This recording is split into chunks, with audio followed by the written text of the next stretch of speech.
हरे कृष्णा।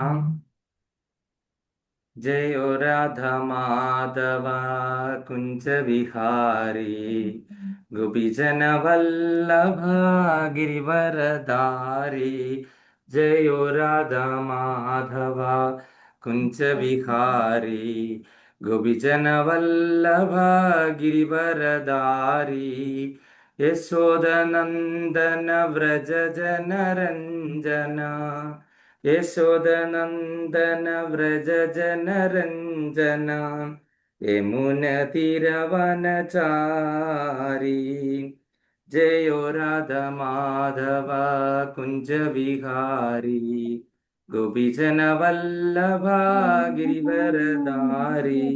हरे कृष्ण हरे कृष्ण कृष्णा कृष्ण कृष्णा हरे कृष्णा हरे हरे हरे हरे हरे हरे राम राम राम राम हरे हरे। हरे ഓം നാരായണം നമസ്കൃത്യം നരം ചൈവ നരോത്തമം ദേവീം സരസ്വതീം വ്യാസം തതോ ജയമുദീരതേ നഷ്ടപ്രായേഷു ഭദ്രേഷു നിത്യം ഭാഗവത സേവയാ ഭഗവതി ഉത്തമ ശ്ലോകേ ഭക്തിർഭവതി നൈഷ്ഠികീ മൂകം കരോതി വാചാലം പങ്കം ലങ്കായതേഗിരി യത്കൃപാതമഹം വന്ദേ ശ്രീഗുരുദീനതാരണം പരമാനന്ദ മാധവം ശ്രീചൈതന്യീശ്വരം വഞ്ചാകൽപതരുശ്ച കൃപാ സിന്ധുഭേവ ച പതിതാനാം പവനേഭ്യോ വൈഷ്ണവേഭ്യോ നമോ നമഃ। നമാവും വിഷ്ണുപാദായ കൃഷ്ണപൃഷ്ഠായ ഭൂതലേ ശ്രീമതേ ജയപതാക സ്വാമിനിധി നാമിനെ നമാചാര്യായ പദായ നിത്തായ കൃപാപ്രദായിനെ ഗൗരകഥാ ദാമോദായ നഗരഗ്രാമതാരിണേ നമാവും വിഷ്ണുപദായ കൃഷ്ണപൃഷ്ഠായ ഭൂതലേ ശ്രീമതേ ഭക്തിവേദാന്ത സ്വാമിനിധി നാമിനെ നമസ്തേ സാരസ്വതേ ദേവേ ഗൗരവാണി പ്രചാരിണേ നിർവിശേഷ ശൂന്യവാദി പാശ്ചാത്യദേശതാരിണേ ജയ ശ്രീകൃഷ്ണ ചൈതന്യ പ്രഭു നിത്യാനന്ദ ശ്രീ അദ്വൈതഗദാധര ശ്രീവാസാദി ഗൗരഭക്തവൃന്ദാം ഹരേ കൃഷ്ണ കൃഷ്ണ കൃഷ്ണ ഹരേ ഹരേ ഹരേ രാമ രാമ രാമ ഹരേ ഹരേ। സർവത്ര ഗോവിന്ദ നാമ സങ്കീർത്തനം ഗോവിന്ദ ഗോവിന്ദ। ഓം നമോ ഭഗവതേ വാസുദേവായ ഓം നമോ ഭഗവതേ വാസുദേവായ ഓം നമോ ഭഗവതേ വാസുദേവായ ഹരി ഓം തത്സത് സർവം ശ്രീ രാധാകൃഷ്ണാർപ്പണമസ്തു। ഹരേ കൃഷ്ണ। എല്ലാവർക്കും ഈ സത്സംഗത്തിലേക്ക് സുസ്വാഗതം। ഹരേ കൃഷ്ണ ജ്ഞാനാംബിക മാതാജി, ഹരേ കൃഷ്ണ മല്ലിക മാതാജി, ഹരേ कृष्णा കൃഷ്ണ സതി മാതാജി, ഹരേ കൃഷ്ണ പ്രഭാകരൻ പ്രഭു, हरे ഹരേ കൃഷ്ണ രാധിക മാതാജി, ഹരേ കൃഷ്ണ ശശികല മാതാജി, ഹരേ കൃഷ്ണ വിലാസിനി कृष्णा മാതാജി। ഒരിക്കൽ കൂടെ ഈ ഭാഗവത ആ, രസാമൃതത്തിലേക്ക് സ്വാഗതം। നമ്മള് ഹരേ കൃഷ്ണ മല്ലിക മാതാജിയുടെ ബാക്ക്ഗ്രൗണ്ടിൽ ടി വി എന്തോ അവർക്ക് വെച്ചിട്ടുണ്ട്, നല്ല സൗണ്ട് വരുന്നുണ്ട്, അപ്പം മ്യൂട്ട് ചെയ്തിരിക്കാണ്ട് ശ്രമിക്കുക। ഹരേ കൃഷ്ണ। അപ്പം നമ്മൾ കഴിഞ്ഞ ദിവസം ആ, നമ്മളിപ്പം എന്താണ് പറയുന്നത്, ആദ്യത്തെ മൂന്ന് ശ്ലോകങ്ങൾ നമ്മൾ വളരെ ഡീറ്റെയിൽഡ് എടുത്തു. നമ്മൾ ഭഗവാൻ ആരാണെന്നും നമ്മൾ അദ്ദേഹത്തിനെ എങ്ങനെ സേവ ചെയ്യണമെന്നും അതുകൊണ്ടുള്ള പ്രയോജനങ്ങളെല്ലാം മനസ്സിലാക്കി. അതിനുശേഷം നമ്മൾ വന്ന് ഇത് നൈമിഷാരണ്യത്തെ പറ്റി പറഞ്ഞു. അതായത് നമ്മൾ ഒരു കാര്യം ഭക്തിയുത സേവനം ചെയ്യാനായിട്ട് തിരഞ്ഞെടുക്കുന്ന സ്ഥലം എത്രമാത്രം ഇമ്പോർട്ടൻ്റ് ആണ്. അപ്പോൾ ആ തിരഞ്ഞെടുക്കുന്ന സ്ഥലം, നമ്മളിപ്പം ഒരു വീട് വെക്കാനായിട്ടാണെങ്കിൽ വീട് വെക്കാനായിട്ട് സ്ഥാനം കാണുന്ന ഒരു ചടങ്ങുണ്ടല്ലേ. സ്ഥാനം കാണുമ്പോഴത്തേന് എന്താണ്, അവിടെ ഈ ശവ അടക്കിയ പറമ്പുകൾ, ചില സ്ഥലങ്ങളിലൊക്കെ നമ്മൾ കിണറിനൊക്കെ ആം, സ്ഥാനം കാണില്ലേ, വെള്ളമുള്ള സ്ഥലം ഉണ്ടാകും, പാറയുള്ളത് ഉണ്ടാകും, അങ്ങനെ പല രീതിയിലും ഉണ്ട്. അപ്പൊ ആ, അതിനൊക്കെ തന്നെ ഭൂമിശാസ്ത്രപരമായ ഒരുപാട് പ്രത്യേകതകളും അങ്ങനെയൊക്കെ ഉള്ളതാണ്. അപ്പൊ അതേപോലെ തന്നെ നൈമിഷാരണ്യം എന്ന് പറഞ്ഞ സ്ഥലമാണ് അവർ തിരഞ്ഞെടുത്ത്. ഞാൻ നൈമിഷാരണ്യത്തിന്റെ പ്രാധാന്യവും അവിടെ ആ, നടക്കുന്ന സംഭവങ്ങളൊക്കെ തന്നെ ഞാൻ പറഞ്ഞിരുന്നു. അങ്ങനെ എന്ത് ചെയ്തു, അവിടെ സൂത ഗോസ്വാമിയെ ആ, എന്ത് ചെയ്തു, വ്യാസാസനത്തിൽ ഇരുത്തി. ഇപ്പൊ വ്യാസാസനം എന്താണ്, അതിൽ ഇരിക്കാനുള്ള യോഗ്യത എന്താണ്, അതുപോലെ തന്നെ അത് കേൾക്കാനും ചോദിക്കാനും വ്യാസാസനത്തിൽ ഇരിക്കുന്ന വ്യക്തി വ്യാസദേവന്റെ പ്രതിനിധിയാണ്. അപ്പൊ വ്യാസദേവൻ നമുക്ക് എഴുതി തന്നിട്ടുള്ള ഈ കാര്യങ്ങള് പറഞ്ഞു കൊടുക്കാനായിട്ട് ഒരു ക്വാളിഫിക്കേഷൻ വേണം. അതുപോലെ തന്നെ അത് ചോദിക്കുന്ന വ്യക്തികൾക്ക് ഒരു ക്വാളിഫിക്കേഷൻ വേണം. ഇതിനെപ്പറ്റി എന്തെങ്കിലും ഓർമ്മയുണ്ടെങ്കിൽ ആർക്കെങ്കിലും പറയാമോ? എന്തൊക്കെയാണ് അവിടെ ഇരിക്കുന്ന വ്യക്തിയുടെ യോഗ്യതയും? ഒന്ന് രണ്ടെണ്ണം പറഞ്ഞാൽ മതി, നമുക്ക് സമയമില്ലാത്തവരും പെട്ടെന്ന് അടുത്തതിലേക്ക് പോവാം. ആർക്കാണ് പറയാൻ പറ്റുന്നത്? ഞാൻ ഓരോരുത്തരോട് ഇൻഡിവിജ്വലി ചോദിക്കുന്നില്ല, സമയക്കുറവുണ്ട്. ഇരിക്കുന്ന വ്യക്തിക്കും അത് കേൾക്കുന്ന വ്യക്തിക്കും യോഗ്യതയുണ്ട്. അത് ഏതൊക്കെയാണെന്ന് പറയാമോ? ശശികല മാതാജി പറയും. ഹരേ ഹരേ കൃഷ്ണ പ്രഭു. ഹരേ കൃഷ്ണ. വ്യാസാസനത്തിൽ ഇരിക്കുന്ന വ്യക്തിക്ക് ഒരു ഉത്തമ ഒരു ആ, ആം, ആചാര്യന്റെ പിന്തുടരിൽപ്പെട്ട ആളായിരിക്കണം. ആ. പിന്നെ വേദശാസ്ത്രങ്ങളും പുരാണങ്ങളും എല്ലാം ഗ്രഹിച്ച അറിവുള്ള ഒരാളായിരിക്കണം. പിന്നെ ആം, വേദങ്ങളിൽ പറഞ്ഞിരിക്കുന്ന ആ, പാപങ്ങളൊന്നും ചെയ്യാതെ സൽക്കർമ്മങ്ങൾ ചെയ്ത് വേദങ്ങളിൽ പറഞ്ഞ പ്രകാരം ജീവിച്ച് കൊണ്ടുവരുന്ന ആളുമായിരിക്കണം. ഹരേ കൃഷ്ണ. അതുപോലെ തന്നെ അത് കേൾക്കുന്ന ആളുടെ യോഗ്യതയോ അല്ലെങ്കിൽ ചോദ്യം ചോദിക്കാൻ അർഹതപ്പെട്ട വ്യക്തികൾ എങ്ങനത്തെയുള്ളവരായിരിക്കണം? അവരും ഇതുപോലെ തന്നെ ഉന്നതനായിരിക്കണം. പറഞ്ഞോളൂ. കൂടി വേണം ഗുരുവിനോട് ചോദിക്കാൻ. വളരെ എളിമയോടുകൂടി ലാളിത്യത്തോടുകൂടി, അതായത് ആ ചോദ്യം ചോദിക്കുന്ന ആ വ്യാസസനത്തിലിരിക്കുന്ന ആളെ പരീക്ഷിക്കാൻ വേണ്ടിയിട്ടുള്ള ചോദ്യമാകരുത്. അദ്ദേഹത്തിനത് അറിയാനായിട്ട് ആം, അറിയാനായിട്ട് സാധിക്കുമോ എന്ന് ഉദ്ദേശിച്ചിട്ട് അങ്ങനത്തെ ചോദ്യമായിരിക്കും. വളരെ സബ്മിസീവായിട്ട്, വളരെ ലാളിത്യത്തോടു കൂടി വിനയപുരസരം ചോദിക്കണം. അപ്പൊ അതിനു വേണ്ടിയിട്ട് അവിടെ നിന്ന് ഋഷിമാര്, നമ്മൾ ഒന്നാമത്തെ അധ്യായമല്ലേ നോക്കുന്നത്, ഋഷിമാരുടെ അന്വേഷണങ്ങൾ എന്നാണ്. അപ്പൊ അവിടെ കൂടിയിരിക്കുന്ന ഋഷിമാരൊക്കെ ആ വ്യാസാസനത്തിൽ അവരോധിക്കപ്പെട്ട, ആരാണ് അവരോധിക്കപ്പെട്ടത്? സാക്ഷാൽ ബലരാമൻ, പരമദിവ്യോത്തമ പുരുഷനായ ബലരാമനാണ് എന്ത് ചെയ്ത് വ്യാസാസനത്തിൽ ഇരിക്കുക. അപ്പൊ ആ വ്യാസാസനത്തിൽ ഇരിക്കുന്ന വ്യക്തിക്ക് യോഗ്യതയുള്ള ആള് തന്നെയാണ്, പരമപുരുഷനായിട്ടുള്ള ആള് തന്നെ അവരോധിച്ച വ്യക്തി. അതുപോലെ തന്നെ ഇദ്ദേഹമാണ് എന്താണ് ഇത് പറയാനായിട്ട് ഏറ്റവും അർഹനായ വ്യക്തി. എന്തുകൊണ്ടാന്ന് വെച്ച് കഴിഞ്ഞാൽ ഈ വ്യാസദേവൻ ഇത് നേരിട്ട് പറഞ്ഞു കൊടുത്ത് അദ്ദേഹത്തിന്റെ മകനായ ശുഖബ്രഹ്മർഷി അല്ലെങ്കിൽ സുഖദേവ ഗോസ്വാമിയുടെ അടുക്കിലേക്കാണ് പറഞ്ഞു കൊടുത്തത്. ആ സുഖദേവ ഗോസ്വാമി പരീക്ഷത്തിന്, അതായത് മരിക്കാൻ പോകുന്ന ഒരു വ്യക്തി, സാധാരണഗതിയിൽ നമ്മളൊക്കെ വിചാരിക്കും മരിക്കാണ്ട് കുഴി കാലം നീട്ടിരിക്കുമ്പോൾ ഭാഗവതം കേട്ടാൽ മതിയായിരിക്കും. നമ്മളുടെ എല്ലാം നാട്ടിലൊക്കെ ഉള്ള ഇതാണ്. നമ്മളിപ്പോ ചെറുപ്പത്തിൽ ആരെങ്കിലും ഭാഗവതം വായിക്കുകയൊക്കെ ചെയ്തു, ഇത് ഇപ്പോഴേ വായിക്കാനോ? അയ്യോ ഇതെന്താ, നിങ്ങൾക്ക് എന്ത് പറ്റി? ഇത് 10, 80, 85 വയസ്സ് കഴിഞ്ഞിട്ടാണ് ഈ ഭാഗവതം രാമായണം അല്ലെങ്കിൽ മരിച്ച വീട്ടിൽ വായിക്കാനായിട്ടുള്ള ഒരു സംഭവം എന്നാണ്. അപ്പം അതെന്താണ് ഈ തെറ്റിദ്ധരിക്കപ്പെട്ടിട്ടുണ്ട്. കാര്യം പരീക്ഷത്തിന്റെ എന്താണ് മരണസമയം എഴുതപ്പെട്ടിരുന്നു 7 ദിവസം എന്നുള്ള.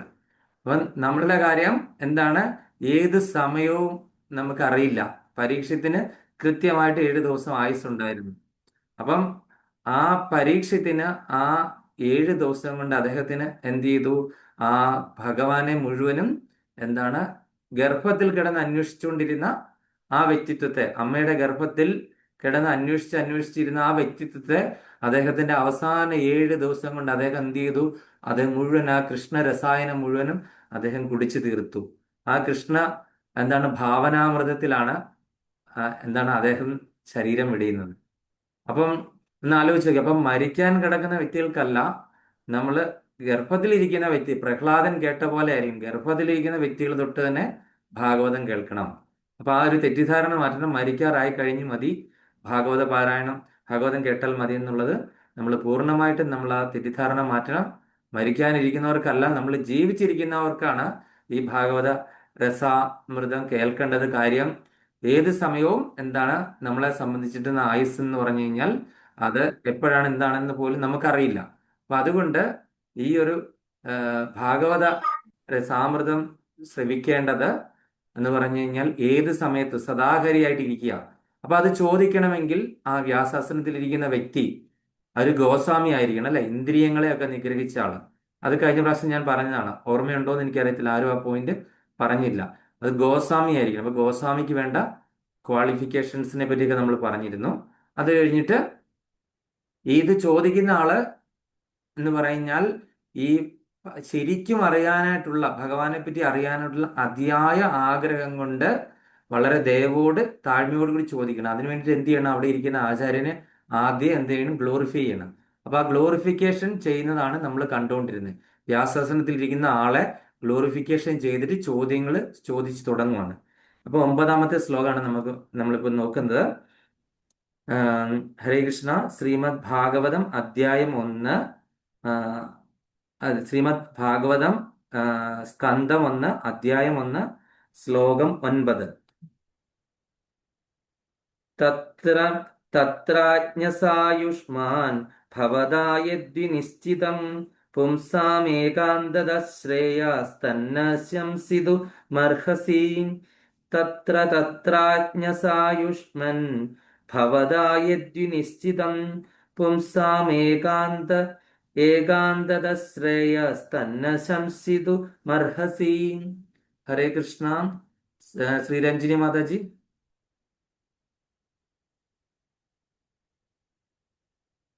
ഹരേ കൃഷ്ണ. ഹരേ കൃഷ്ണ. പറഞ്ഞ കേട്ടില്ല, ഒന്നുകൂടി പറയാം. ആ ശ്ലോകം ഒന്ന് വായിക്കാമോ മാതാജി? ശ്ലോകം നമ്പർ 9. 9. ഒരു സെക്കൻഡ്. സമയം എടുക്കുമെങ്കിൽ ഞാൻ വേറെ ആളെ വിളിച്ചോളാം മാതാജി. ഹരേ കൃഷ്ണ. രാധിക മാതാജി. ഹരേ കൃഷ്ണ. ഓം നമോ ഭഗവതേ വാസുദേവായ. ശ്രീമദ് ഭാഗവതം സ്കന്ധം 1 അധ്യായം 1 ശ്ലോകം 9.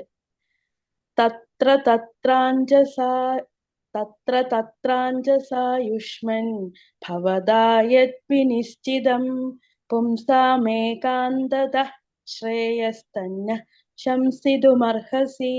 ഹരേ കൃഷ്ണ. ഹരേ വിലാസിനി കൃഷ്ണ. മാതാജി.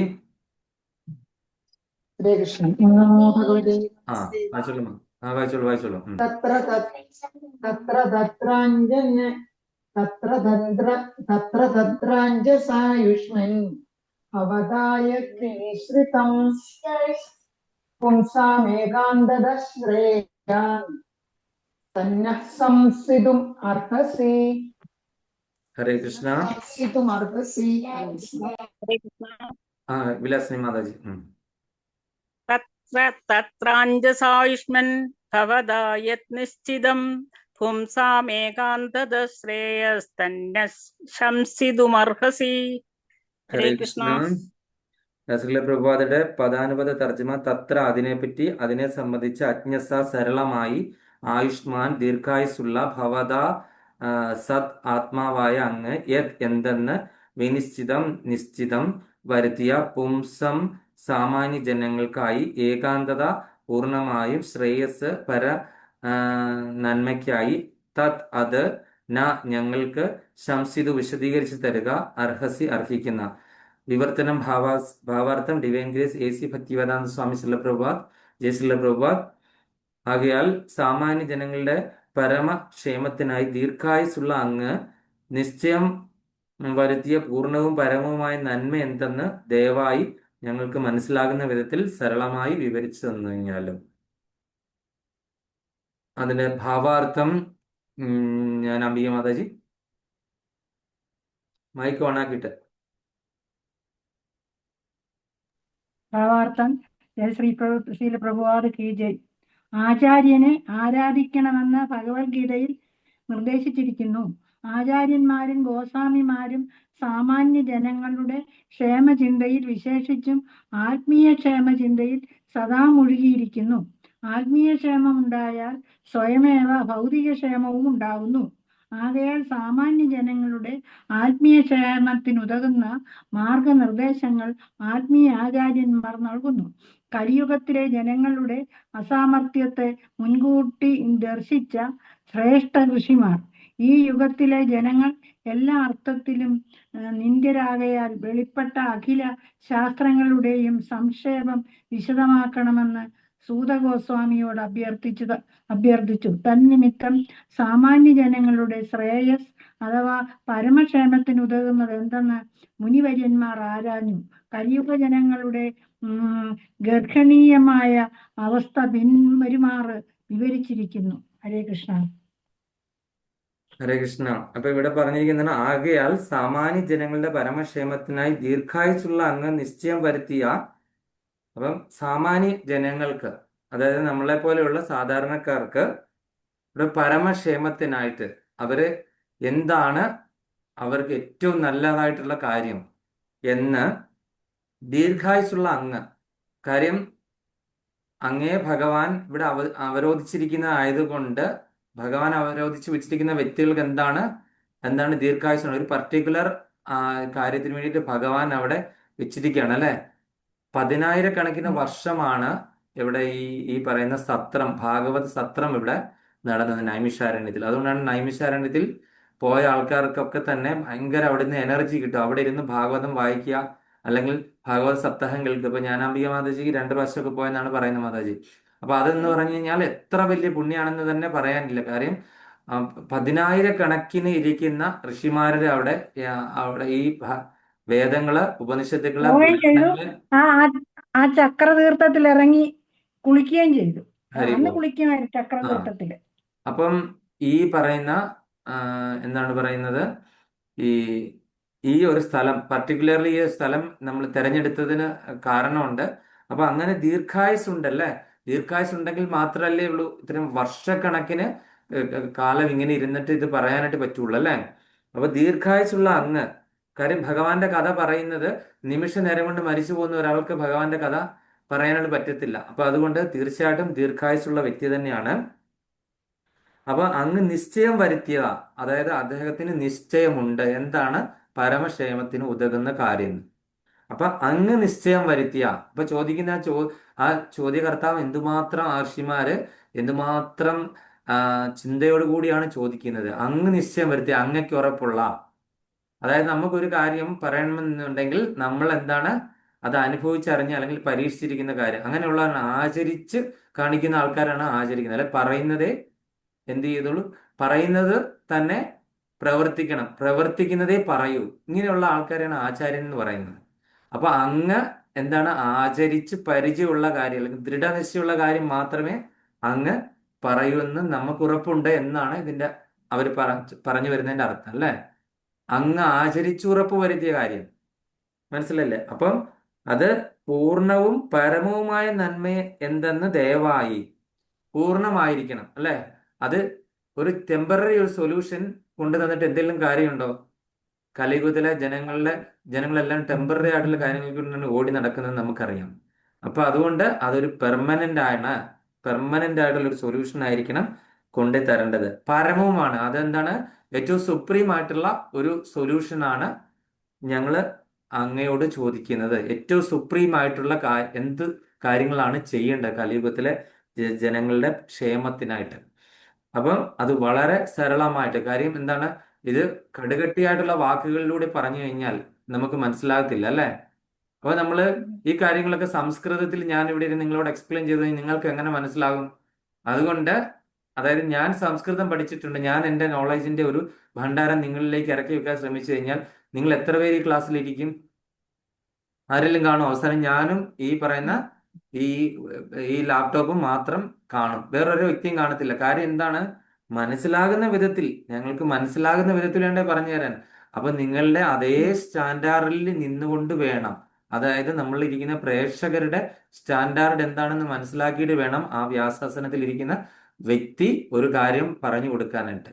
ഇപ്പം പറയുന്ന റെഫറൻസ് നമ്മള് വേദപണ്ഡിതന്മാരിരിക്കുന്ന ഒരു സദസ്സിൽ നമ്മൾ വേദങ്ങളിൽ നിന്നും ഉപനിഷത്തുകളിൽ നിന്നും ശാസ്ത്രങ്ങളിൽ നിന്നും ഒക്കെ റെഫറൻസ് എടുത്ത് പറയാം. പിന്നെ ബ്രഹ്മവൈവർത്തിക പുരാണത്തിൽ ഇത്രാമത്തെ പേജിൽ ഇന്ന ചാപ്റ്ററിൽ ഇത്രാമത്തെ ശ്ലോകത്തിൽ പറഞ്ഞിരിക്കുന്നു ഈ ഒരു കാര്യം, നിങ്ങൾക്ക് സംശയമുണ്ടെങ്കിൽ അവിടെ എടുത്ത് നോക്കാം എന്ന് പറയാം. പക്ഷെ അവിടെ ഇരിക്കുന്ന സാധാരണ ജനങ്ങളാണെങ്കിൽ അവർക്കത് മനസ്സിലാകുമോ? എത്ര പേര് പുരാണം വായിച്ചിട്ടുണ്ട്? അപ്പൊ അതുകൊണ്ട് ഈ അവിടെ ഇരിക്കുന്ന ആചാര്യൻ അറിഞ്ഞിരിക്കണം, നിങ്ങളിൽ ഓരോരുത്തരും, നിങ്ങൾ ഈ നൈമിഷാരണ്യത്തിലിരിക്കുന്ന ഓരോ വ്യക്തികളുടെയും ക്വാളിഫിക്കേഷൻ എന്താണെന്ന് മനസ്സിലാക്കിയിട്ട് അവരുടെ യോഗ്യതയ്ക്ക് അനുസരിച്ച് അല്ലെങ്കിൽ അവർക്ക് മനസ്സിലാകുന്ന ആ ഒരു ലാംഗ്വേജിൽ തന്നെ എന്ത് ചെയ്യണം, ഈ നമുക്കത് പറഞ്ഞു തരണം, പരമക്ഷേമത്തിനായിട്ട് ഉതകുന്ന കാര്യം എന്താണെന്ന്. അപ്പൊ ആചാര്യനെ ആരാധിക്കണമെന്ന് ഭഗവത്ഗീതയിൽ നിർദ്ദേശിച്ചിട്ടുണ്ട് അല്ലെ. നമ്മൾ ആ ശ്ലോകമൊക്കെ കണ്ടു ഭഗവത്ഗീതയിൽ, കഴിഞ്ഞ പ്രാവശ്യവും പറഞ്ഞതാണ്. ഏത് ശ്ലോകമാണ്? ഇനി ഞാൻ ഒന്നുകൂടെ ചോദിച്ചേക്കാം, ഏത് ശ്ലോകമാണ് അത്? 4:32. 4:32 അല്ലേ? 4:34. ഏത് ശ്ലോകമാണ്? ജ്ഞാനാമൃത മാതാജിക്ക് ഇനി എംപോസിഷൻ ഉണ്ട്. സോക്താരമാണോ പ്രഭു? എംപോസിഷൻ ഉറപ്പില്ല. തദ്വിധി പ്രണിപാതേന Yes, very good, പ്രണിപ്രശ്ന. very good. ഹരേ കൃഷ്ണ, ഹരേ കൃഷ്ണ. തദ്വിധി പ്രണിപാതന. അപ്പൊ ആചാര്യനെ ആരാധിക്കണമെന്ന് ഭഗവത്ഗീതയിൽ നിർദ്ദേശിച്ചിരിക്കുന്നു. ആചാര്യന്മാരും ഗോസ്വാമിമാരും സാമാന്യ ജനങ്ങളുടെ ക്ഷേമചിന്തയിൽ വിശേഷിച്ചും ആത്മീയ ക്ഷേമത്തിൽ സദാ മുഴുകിയിരിക്കുന്നു. ആചാര്യന്മാരും ഈ ഗോസ്വാമിമാരും ഒക്കെ എന്താണ്? ആത്മീയ ക്ഷേമത്തിൽ സദാ മുഴുകിയിരിക്കുന്നു. അവരെന്താണ്? അതായത് നമ്മളെ ഒരു ചിലപ്പോൾ ഭൗതിക മരണത്തിൽ നിന്നല്ല അവർ രക്ഷപ്പെടുത്തത്, ആത്മീയ മരണത്തിൽ നിന്നാണ് രക്ഷപ്പെടുത്തുന്നത്. ഈ യഥാർത്ഥ ജ്ഞാനം അറിയുവാണെന്നുണ്ടെങ്കിൽ എന്താണ്, എല്ലാത്തിനുള്ള സൊല്യൂഷൻ ഉണ്ടാകും. നമ്മൾ ഏത് പ്രതിസന്ധിയിൽ നിന്ന് എങ്ങനെ തരണം ചെയ്യണം. നമ്മളുടെ ആത്മീയമായിട്ടുള്ള പ്രതിസന്ധി പരിഹരിക്കുകയാണെങ്കിൽ ഭൗതികമായിട്ടുള്ള ഓട്ടോമാറ്റിക്കലി അതിനുള്ള കാരണങ്ങളും മാർഗങ്ങളും കണ്ടെത്തും ഉറപ്പായിട്ടും. നമ്മളെ ആത്മമരണത്തിൽ നിന്ന് രക്ഷിക്കുകയാണ് ചെയ്യുന്നത് ഈ പറയുന്ന ഈ നല്ല ആചാര്യന്മാരുടെ വായിൽ നിന്ന് വാക്കുകൾ. ആത്മീയ മരണത്തിൽ ഭഗവത്ഗീതയാണ് ശരിക്കും അങ്ങനെയാണ് ചെയ്യുന്നത്. ഭഗവത്ഗീത ശരിക്കും ആത്മീയ മരണത്തിൽ നിന്ന് നമ്മളെ രക്ഷപ്പെടുത്തുകയാണ് ചെയ്യുന്നത്. അതുപോലെ തന്നെ നല്ല ആചാര്യന്മാരുടെ വാണി എന്ത് ചെയ്യുന്നു, ഒരാളെ ഈ ആത്മീയ മരണത്തിൽ നിന്ന് രക്ഷപ്പെടുത്തുകയാണ് ചെയ്യുന്നത്. ഭൗതികമായിട്ട് ഒരാളിങ്ങനെ കയറെടുക്കാനായിട്ട് തൂങ്ങിച്ചാഞ്ഞ് നിൽക്കുന്ന ആളോട് നമ്മളൊന്ന് ഭഗവത്ഗീത ഉപദേശിച്ചു കഴിഞ്ഞാൽ അവർക്ക് എന്തെങ്കിലും മനസ്സിലാകുമോ? അവരുടെ പ്രശ്നങ്ങൾക്ക് നമുക്ക് പരിഹാരം ഉണ്ടാകുമോ? പക്ഷെ അദ്ദേഹത്തിനെ നമ്മൾ വേണ്ട രീതിയിൽ നേരത്തെ കൂട്ടി കണ്ടിരുന്നുവെങ്കിൽ അദ്ദേഹത്തിന് ഇതുപോലത്തെ സന്ദർഭങ്ങളിൽ ആചാര്യന്മാരാണെങ്കിൽ നടക്കും. ശ്രീലപ്രഭുപാദർ എത്ര പേരെ ആത്മഹത്യയിൽ നിന്ന് രക്ഷപ്പെടുത്തി. അല്ലെങ്കിൽ ശ്രീലപ്രഭുപാദരുടെ ബുക്കുകൾ ചിലർ ഈ ഹോട്ടലിലൊക്കെ വിഷം അടിച്ചിട്ടും അല്ലെങ്കിൽ തൂങ്ങിച്ചാകാനൊക്കെ നിന്നിരുന്ന ആൾക്കാർ ആ ഷെൽഫിൽ ഭഗവത്ഗീത യഥാരൂപം കണ്ട് വായിച്ചിട്ട് എത്ര പേര് ആത്മഹത്യയിൽ നിന്ന് മാറി പിന്തിരിഞ്ഞ് എന്ത് ചെയ്തു, പരമ കൃഷ്ണഭക്തരായി മാറിയ സന്ദർഭങ്ങളിൽ ചിലരുടെയൊക്കെ സ്റ്റോറീസ് നമ്മൾ ജീവകഥകൾ നമ്മൾ വായിച്ചിട്ടുണ്ട് അല്ലേ. അതുപോലെ ആ ആചാര്യന്മാരുടെ പവർ അല്ലെ ആചാര്യന്മാരുടെ വാണിയുടെ പവറാണ്. അപ്പൊ നമ്മളെ സംബന്ധിച്ച് നമ്മൾ ചെയ്യുവാണെന്നുണ്ടെങ്കിൽ ഏത് സമയത്താണ് ഈ ഔഷധം ഫലിക്കുന്നത് എന്ന് നമ്മൾ നോക്കിയിട്ട് വേണം നമ്മൾ കൊടുക്കാനായിട്ട്. അതായത് കതിരിൽ കൊണ്ടേ വളം വെച്ചിട്ട് കാര്യമുണ്ടോ? ഇല്ലല്ലോ. അപ്പൊ നമ്മൾ അതിന് മുൻപ് റൂട്ടിൽ വെച്ചിട്ട് തന്നെ ഈ കൃഷ്ണാവബോധം നമ്മൾ തുടങ്ങണം. അപ്പൊ ഇവിടെ പറഞ്ഞിരിക്കുന്ന ആത്മീയ ക്ഷേമം സ്വാഭാവികമായി തന്നെ ഭൗതിക ക്ഷേമത്തിലേക്ക് നയിക്കുന്നു. ഈ ആത്മീയ ക്ഷേമം ആത്മീയമായിട്ട് നമ്മൾ ഉന്നതി കിട്ടുവാണെങ്കിൽ ഭൗതികമായിട്ടുള്ള എല്ലാ കാര്യങ്ങൾക്കും അവിടെ കൊണ്ട് പരിഹാരമാകും. അല്ലെങ്കിൽ ഭൗതികമായിട്ടുള്ള ഒരു കാര്യത്തിന്റെ പരിഹാരം അല്ലെങ്കിൽ അത് സാധിക്കാൻ പറ്റാത്ത ആ ഒരു വ്യതയില് നമ്മൾ എന്താണ്, ആത്മാവിനെ നമുക്ക് കൺട്രോൾ ചെയ്യാൻ പറ്റുന്നില്ല, മനസ്സിനെ കൺട്രോൾ ചെയ്യാൻ പറ്റുന്നില്ല, നമ്മൾ കടുങ്കൈകളിലേക്ക് തിരിയും, അല്ലെങ്കിൽ ദൈവവിശ്വാസി അല്ലാതായി മാറും, അല്ലെങ്കിൽ മറ്റു മാർഗങ്ങളിലേക്ക് ചെന്ന് ചാടാനായിട്ട് ഉള്ള സാധ്യതകളുണ്ട്, മറ്റു വിശ്വാസങ്ങളിലേക്ക്, അല്ലെങ്കിൽ സാത്താന്റെ പുറകെ പോകുന്നവരുണ്ട് അല്ലേ, അല്ലെങ്കിൽ ദുർമന്ത്രവാദികളുടെ പുറകെ പോകുന്നവരുണ്ട്. അപ്പൊ ഇങ്ങനെയൊക്കെ ഉള്ളതെന്ന് പറഞ്ഞു കഴിഞ്ഞാൽ നമ്മളുടെ ഭൗതികമായിട്ടുള്ള കാര്യങ്ങൾ സാധിക്കാതെ വരുമ്പോഴാണ് ഈ പറയുന്ന മാർഗങ്ങളിലേക്ക് ആൾക്കാർ പോകുന്നത്. അപ്പം കലിയുഗത്തിലെ ജനങ്ങളുടെ കാര്യനിർവാഹക അസാമർത്ഥ്യത്തെ മുൻകൂട്ടി ദർശിച്ച ശ്രേഷ്ഠ ഋഷിമാർ സൂതഗോസ്വാമിയോട് വെളിപ്പെട്ട അഖില ധർമ്മശാസ്ത്രങ്ങളെ സംക്ഷേപം വിശദമാക്കണമെന്ന് അഭ്യർത്ഥിച്ചു. അപ്പൊ ഈ കലിയുഗത്തിലെ ജനങ്ങളുടെ ക്ഷേമത്തിന് ഉതകുന്ന എല്ലാ തരത്തിലുള്ള ധർമ്മശാസ്ത്രങ്ങളെ പറ്റിയും ഞങ്ങളോട് എന്താണ് അങ്ങ് വിശദമായിട്ട് തന്നെ പറഞ്ഞു തരണമെന്ന് ഈ ഋഷിമാരെ അപേക്ഷിക്കുകയാണ്. തന്നിമിത്തം സാമാന്യ ജനങ്ങളുടെ പരമക്ഷേമത്തിന് ഉതകുന്ന നിയാമക നന്മ എന്തെന്ന് മുനിമാർ ആരാഞ്ഞു. കലിയുഗ ജനങ്ങളെ അപരാധികളാക്കുന്ന സംഗതികൾ താഴെ പ്രസ്താവിക്കുന്നവയാണ്. അപ്പൊ ഇനി എങ്ങനെയാണ് കലിയുഗത്തിലെ ജനങ്ങളൊക്കെ അപരാധികളായി മാറുന്നത്, തെറ്റുകാരായി മാറുന്നത് എന്നുള്ളൊരു ശ്ലോകത്തെ പറ്റി ഈ പറയുന്ന ചോദ്യം ചോദിക്കുന്ന ആൾക്കാർ തന്നെ അതിനെപ്പറ്റി പറയാണ്, ചോദ്യം ചോദിക്കുന്ന ഋഷിമാര് തന്നെ. അപ്പം ശ്ലോകം 10 പ്രായേണൽപായുഷഃ സഭ്യ കാലാവസ്മിൻ യുഗേ ജന മന്ദാ സുമന്ദമദയോ മന്ദാ ഭാഗ്യാ ഹ്യുപദ്രുതാം പ്രായേണൽപായുഷ സഭ്യ കാലാവസ്മിൻ യുഗേ ജന മന്ദാഃ സുമന്ദമദയോ മന്ദഭാഗ്യാം ഹ്യുപദ്രുതാം. ഹരേ കൃഷ്ണ. സതി മാതാജി വായിക്കാനായിട്ട് തൊണ്ടയ്ക്ക് പ്രശ്നമില്ലെങ്കിൽ വായിക്കും മാതാജി.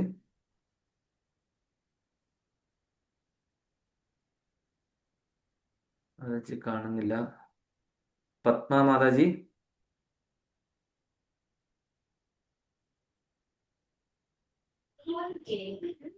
ഞാനാണോ?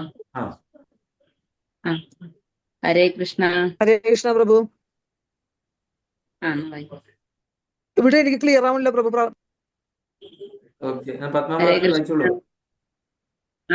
പ്രായേണ അല്പായുഷസ്സഫ്യസ്മിൻ യുഗേ ജന മന്ദ സുമന്ദമദയോ മന്ദഭാഗ്യ ഉപദ്രുത. ഹരേ കൃഷ്ണ. സബിത മാതാജി.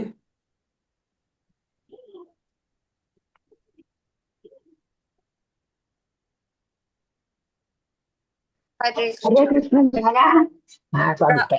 പ്രായേണാൽപായുഷാ സഭ്യ കാലാവസ്മിൻ യുഗേ ജന മന്ദാ സുമന്ദമതയോ മന്ദഭാഗ്യാ ഹ്യുഭദ്രുതാ. ഹരേ കൃഷ്ണ. ഹരേ കൃഷ്ണ. ആ, അപ്പം നമ്മള് ശ്ലോകം നമ്പർ 10 ഈ ശ്ലോകം പറ്റുന്നവരൊക്കെ ബൈ ഹാർട്ട് ആക്കാൻ ശ്രമിക്കുക, മെമ്മറി കൂടുതലുള്ളവര്. അപ്പം അതെന്തു പറഞ്ഞു കഴിഞ്ഞാൽ കലിയുഗത്തിലുള്ള ജനങ്ങൾ എങ്ങനെയായിരിക്കുമെന്ന് ഭാഗവതത്തിൽ എത്രയോ വർഷങ്ങൾക്ക് മുൻപേ പറഞ്ഞിരിക്കുന്നു. കലിയുഗത്തിലുള്ള ആൾക്കാരുടെ അത് ആ, ഇതിന്റെ ആ വിവർത്തനം വായിക്കുമ്പോൾ നമുക്ക് മനസ്സിലാകും. ഞാൻ അതിന്റെ ആം, പദാനുപദ തർജ്ജമ: പ്രായേണ മിക്കവാറും, അല്പം, ആയുഷ ആയുസ്, സഭ്യ സംസ്കാര സമ്പന്നമായ സമൂഹത്തിലെ വ്യക്തി, കലൗ ഈ കലിയുഗത്തിൽ, അസ്മിൻ ഇവിടെ, യുഗേ യുഗത്തിൽ, ജനങ്ങൾ, മടിയന്മാർ, സുമന്ദമതയ തെറ്റായി നയിക്കപ്പെട്ട, മന്ദഭാഗ്യ നിർഭാഗ്യവാന്മാർ, ഹി സർവോപരി യപദ്രുത പ്രക്ഷുബ്ധമായി. വിവർത്തനം ഭാവാർത്ഥം: ഡിവൈൻ ഗ്രേസ് AC ഭക്തിവേദാന്ത സ്വാമി ശ്രീല പ്രഭുപാദ്. ജയ് ശ്രീല പ്രഭുപാദ്. അല്ലയോ ശ്രേഷ്ഠ പണ്ഡിത, കലി പ്രബലനായ ഈ അയോ യുഗത്തിൽ മനുഷ്യർ അല്പായുസുക്കളാണ്. അവർ നിർഭാഗ്യവാന്മാരും വഴക്കാളികളും മടിയന്മാരും മാർഗഭ്രംശം സംഭവിച്ചൊരു സർവോപരി സദാ ആകുലരുമാകുന്നു. അപ്പൊ കലിയുഗത്തിന്റെ ലക്ഷണം എങ്ങനെയായിരിക്കും വെച്ച് കഴിഞ്ഞാൽ എന്താണ്? കലി പ്രബലനമാണ് അല്ലെ. കലിപുരുഷൻ എപ്പോ തൊട്ടാണ് വന്നതെന്നുള്ളത് നമ്മൾ കണ്ടല്ലേ. പരീക്ഷിത് മഹാരാജാവിന്റെ കിരീടത്തിലെ സ്വർണത്തിലേക്ക് കയറി. അതുകൊണ്ടാണ് നമ്മളോടൊക്കെ സ്വർണം ഉപേക്ഷിക്കണം എന്ന് പറയുന്നത് അല്ലെ. സ്വർണം മൂലം ഉണ്ടാകുന്ന ഒരുപാട് പ്രശ്നങ്ങളുണ്ട്. കലി മെയിൻലി ബാധിക്കുന്ന സ്വർണത്തിലാണ്. അപ്പം അതുകൊണ്ടാണ് ഈ ആചാര്യന്മാർ പറയുന്നത് ഈ സ്വർണം നമ്മൾ ഉപേക്ഷിക്കണം. സ്വർണം കൊണ്ടുണ്ടാകുന്ന ദുഃഖങ്ങള് ചില്ലറയൊന്നും അല്ലേ. അപ്പൊ അതുകൊണ്ട് ഈ കലിയുഗത്തിലുള്ള ഈ മനുഷ്യർ എന്താണ്? അല്പായുസുക്കളാണ്. കലിയുഗത്തിൽ നമ്മൾ പറയുന്ന 100 വയസ്സെന്നാണ്. മറ്റുള്ള യുഗത്തിലെ ആയുസ് എത്രയായിരുന്നു? സത്യയുഗത്തില് 1,00,000. സത്യയുഗത്തിൽ 1,00,000. പിന്നെ ത്രേതായുഗത്തില് 10,000. 10,000. ദ്വാപരയുഗത്തില് 1,000. 1000. കലിയുഗത്തിൽ 100. പക്ഷെ 100 എന്ന് പറഞ്ഞു 100. കഴിഞ്ഞാൽ ഇപ്പം 100 വയസ്സുണ്ടോ കലിയുഗത്തില്? ഇല്ല ഇല്ല, അല്ലേ. 25-30. നമുക്ക് ഒരു 28-29 വയസ്സാകുമ്പോ തൊട്ടേ നമ്മൾ എന്ത് ചെയ്യും? യമകിങ്കരന്മാര് നമ്മളെ ബാധിച്ചു തുടങ്ങും. എന്താണ്? നര അല്ലെ. ജരയും നരയും അതെ. നമുക്ക് യമദേവന്റെ കിങ്കരന്മാരാണ്. അത് നമ്മളെ സൂചിപ്പിച്ചു തുടങ്ങുന്നു, നിന്റെ സമയം അടുത്തു അടുത്തു അടുത്തു എന്ന് സൂചന നൽകിക്കൊണ്ടിരിക്കും. അസുഖങ്ങളും. പിന്നെ അസുഖങ്ങള്. അതുപോലെ ആർക്കെങ്കിലും മുട്ടുമടക്കി ഇരിക്കാനായിട്ട് പറ്റും. എത്ര പേർക്ക്? എനിക്ക് പറ്റുന്നില്ല മുട്ടുമടക്കി നിന്നിട്ട്. അപ്പൊ നിങ്ങളുടെയൊക്കെ അവസ്ഥ എന്തായിരിക്കും? മുട്ടുമടക്കി നമുക്ക് ആർക്കും നിലത്തിരിക്കാനായിട്ട് സാധിക്കുന്നില്ല. പണ്ടത്തെ ആൾക്കാർ ഈ കസേര ടേബിൾ പറ്റും മുട്ടുമടക്കി ഇരിക്കും താഴത്ത്. ഹരിബോൽ മാതാജി, താങ്ക് യു. എനിക്ക് പറ്റത്തില്ല മാതാജി, ഭയങ്കര ബുദ്ധിമുട്ടാണ്. അപ്പൊ നമ്മൾ ഈ ടേബിളും ഇതൊക്കെ വന്നു കഴിയുമ്പോൾ നിലത്തിരുന്ന് ഭക്ഷണം കഴിക്കാൻ ശീലിച്ചു കഴിഞ്ഞാൽ തന്നെ നമുക്ക് ആ ഒരു വിഷമം മാറും. അപ്പൊ കലിയുഗത്തിലെ ആൾക്കാർക്ക് ആയുസ് ഇല്ല, ആയുസ് കുറവാണ്. ഇപ്പൊ നമ്മൾ 100 എന്ന് പറഞ്ഞു കഴിഞ്ഞാലും അതിങ്ങോട്ടും ഇങ്ങോട്ട് കുറഞ്ഞ്, ഞാനൊരു പഠനം വായിച്ചിരുന്നു, കുറെ വർഷങ്ങളിൽ കഴിയുമ്പോൾ 25 വയസ്സ് കൊണ്ട് കഴിയുമെന്ന്. 25 വയസ്സ്. കാര്യം 10 വയസ്സിൽ സ്ത്രീകൾ പുത്രവതികളാകുമെന്നാണ് പറഞ്ഞിരിക്കുന്നത്. ഒരു പഠനം ഇങ്ങനെ എഴുതിയിരിക്കുകയാണ്. കുറച്ച് കാലങ്ങളിലൂടെ അങ്ങോട്ട് മുന്നോട്ട് പോയി കഴിയുമ്പോൾ ഇതേ രീതിയിലുള്ള മാറ്റം വരും. അത് മനുഷ്യരെല്ലാം എന്താണ്? കുള്ളന്മാരായി മാറും. തല മാത്രം വലുതായിരിക്കും, ശരീരമെല്ലാം ചെറുത്. കാര്യം എന്താണ്? തല മാത്രം വർക്ക് ചെയ്യുന്നുള്ളൂ. പിന്നെ ആരും ഓഫീസിലൊന്നും പോകത്തില്ല. കാര്യം എന്താണ്? വൃക്ഷങ്ങളൊന്നുമില്ല. മുഴുവൻ വൃക്ഷങ്ങളും എന്താണ്? ചൂട് കാരണം കരിഞ്ഞു പോയി. അതുപോലെ തന്നെ ജീവജാലങ്ങളെല്ലാം കൊന്നു തിന്ന് എന്ത് ചെയ്തു? ജീവജാലങ്ങളൊന്നും തന്നെ അവശേഷിക്കുന്നില്ല. ജന്തുവർഗങ്ങളെ എല്ലാം നമ്മൾ കൊന്നു തീർത്തു മനുഷ്യര്. അങ്ങനെ പുറത്തിറങ്ങാൻ പറ്റുന്നില്ല. നമ്മൾ എന്ത് ചെയ്യുന്നു? അകത്ത് തന്നെ, വീടിന്റെ അകത്ത് തന്നെയാണ് ഓഫീസും. ഓൺലൈനിൽ ഇരുന്നാണ് എല്ലാവരും ജോലി ചെയ്യുന്നത്. പിന്നെ എന്താണ്? എല്ലാ സാധനവും എന്താണ്? പൗഡർ മിക്സ് ചെയ്ത് നമ്മൾ തന്നെ, അത് പ്രകൃതിയിൽ നിന്നൊന്നും കിട്ടുന്നില്ല. എന്ത് ചെയ്യും? നമ്മളിത് കെമിക്കൽ എല്ലാം മിക്സ് ചെയ്ത് ഉണ്ടാക്കുന്ന ഭക്ഷണ പദാർത്ഥങ്ങൾ. അതുകൊണ്ട് 25 വയസ്സെത്തുമ്പോഴത്തേനും നമ്മൾ വടിയാവും. അപ്പം ഇതേപോലത്തെ ഒരവസ്ഥ എത്തിച്ചേരാണ്ട് പോവാണ്. അപ്പൊ അതുകൊണ്ടാണ് എന്ത് പറയുന്നത്? ആ ദീർഘവീക്ഷണമുള്ള ഋഷിമാര് അവർ പറയുവാണ്, ഇത് കേൾക്കാനിരിക്കുന്ന അവർക്ക് തന്നെ അത്രയും നോളജ് ഉണ്ടെന്ന് ആലോചിച്ചാണ്. അവരൊക്കെ എന്താണ്? അല്പായുസുക്കളാണ്. അവർ നിർഭാഗ്യവാന്മാരാണ്. കാര്യം ഭാഗ്യവാനായ ഒരു വ്യക്തിയാണെങ്കിൽ തീർച്ചയായിട്ടും ശ്രീമദ് ഭാഗവതം കേൾക്കും അല്ലെ. സപ്താഹമുള്ളടത്ത് പോയിരുന്ന് നമ്മൾ കേൾക്കും. അപ്പോൾ ഒരിക്കലും ഈ കലിയുഗത്തിലുള്ള വ്യക്തികൾ ഈ ഭാഗവത ശ്രവണം ചെയ്യാത്ത ആൾക്കാരൊക്കെ തന്നെ നിർഭാഗ്യവാന്മാരാണ്. പിന്നെ എന്താണ്? വഴക്കാളികളാണ്. അവർ ചുമ്മാ ഉള്ള, നമുക്കറിയാമല്ലോ, വളരെ ചെറിയ ഈഗോ ആണ് അല്ലേ. നമുക്കൊന്നും എന്താണ് ഒരു ഈഗോ വിട്ട് കളിക്കാൻ നമുക്ക് പറ്റുന്നില്ല. നമ്മൾ പ്രൊപ്പറേറ്റർഷിപ്പ് ഏറ്റെടുത്ത് നമ്മളാണ് ഇതിന്റെ ഉടമസ്ഥരെന്ന് ഉള്ള ആ ഒരു ഇതിൽ നിൽക്കുമ്പോൾ എല്ലാത്തിനും പ്രൊപ്പറേറ്റർ, ഞാനില്ലെങ്കിൽ ഇത് നടക്കില്ല. അല്ലെങ്കിൽ ഞാന് എന്താണ് എന്താണ് നമുക്കറിയാമല്ലോ, വീട്ടില് കുടുംബത്തിലാണ് അമ്മായിയമ്മ പോരെ, മരുമോള് പോരെ, നാത്തൂൻ പോരെ. ഞാൻ ഇങ്ങനെ എൻ്റെ അമ്മ പറഞ്ഞൊരു ഇത് കേട്ടിട്ടുണ്ട്. അതായത് അവരുടെ അടുത്തൊരു വീട്ടില് ഒരു സ്ത്രീ പോയി ഒരു വഴിപാട് നേർന്നു. ഒരു ഭയങ്കര വലിയ വഴിപാടാണ്. അതിന്റെ എന്താണ്, നാത്തൂൻ കണ്ണീര് കുടിക്കാൻ വേണ്ടിയിട്ട്. നാത്തൂൻ കുടിക്കാൻ വേണ്ടിയിട്ട് വഴിപാട് നിറഞ്ഞപ്പോൾ എന്താണ് സംഭവിച്ചത്? സ്വന്തം ആങ്ങളെ മരിച്ചുപോയി. സ്വന്തം ആങ്ങളെ മരിച്ചപ്പോൾ നാത്തൂൻ കണ്ണീര് കുടിക്കാതിരിക്കുവോ? വഴിപാട് നേർന്ന അച്ചട്ടായിട്ട് വഴിപാട് ഇതിന്റെ എഫക്റ്റ് സംഭവിച്ചു. നാത്തൂൻ കണ്ണീര് കുടിച്ചു. സംഭവിച്ചത് എന്താണ്? സ്വന്തം ആങ്ങള മരിച്ചുപോയി. അപ്പൊ മനസ്സിലായില്ലേ? എന്താണ്? ചെറിയ വഴക്കായിരിക്കും ഇവർ തമ്മിലുള്ള പ്രശ്നങ്ങൾ വളരെ ചെറുതായിരിക്കും. പക്ഷെ എന്നാലും ആ നാത്തൂന് കണ്ണീര് കുടിക്കാൻ വേണ്ടിയിട്ട് ചെയ്തപ്പോൾ എന്താണ് സംഭവിച്ചത്? ആങ്ങളെ മരിച്ചുപോയി അല്ലെ. അവള് വിധവയായി, അവള് കണ്ണീര് കുടിക്കാൻ തുടങ്ങി. മനസ്സിലായില്ല? അപ്പൊ ഈ വഴക്ക് ചെറിയ ചെറിയ നിസ്സാര കാര്യങ്ങൾക്ക് വേണ്ടിയിട്ടാണ് നമ്മൾ വഴക്കുണ്ടാക്കുന്നത് അല്ലെ. നമുക്ക് ഈഗോ നമുക്ക് വിട്ടുപോകുന്നില്ല.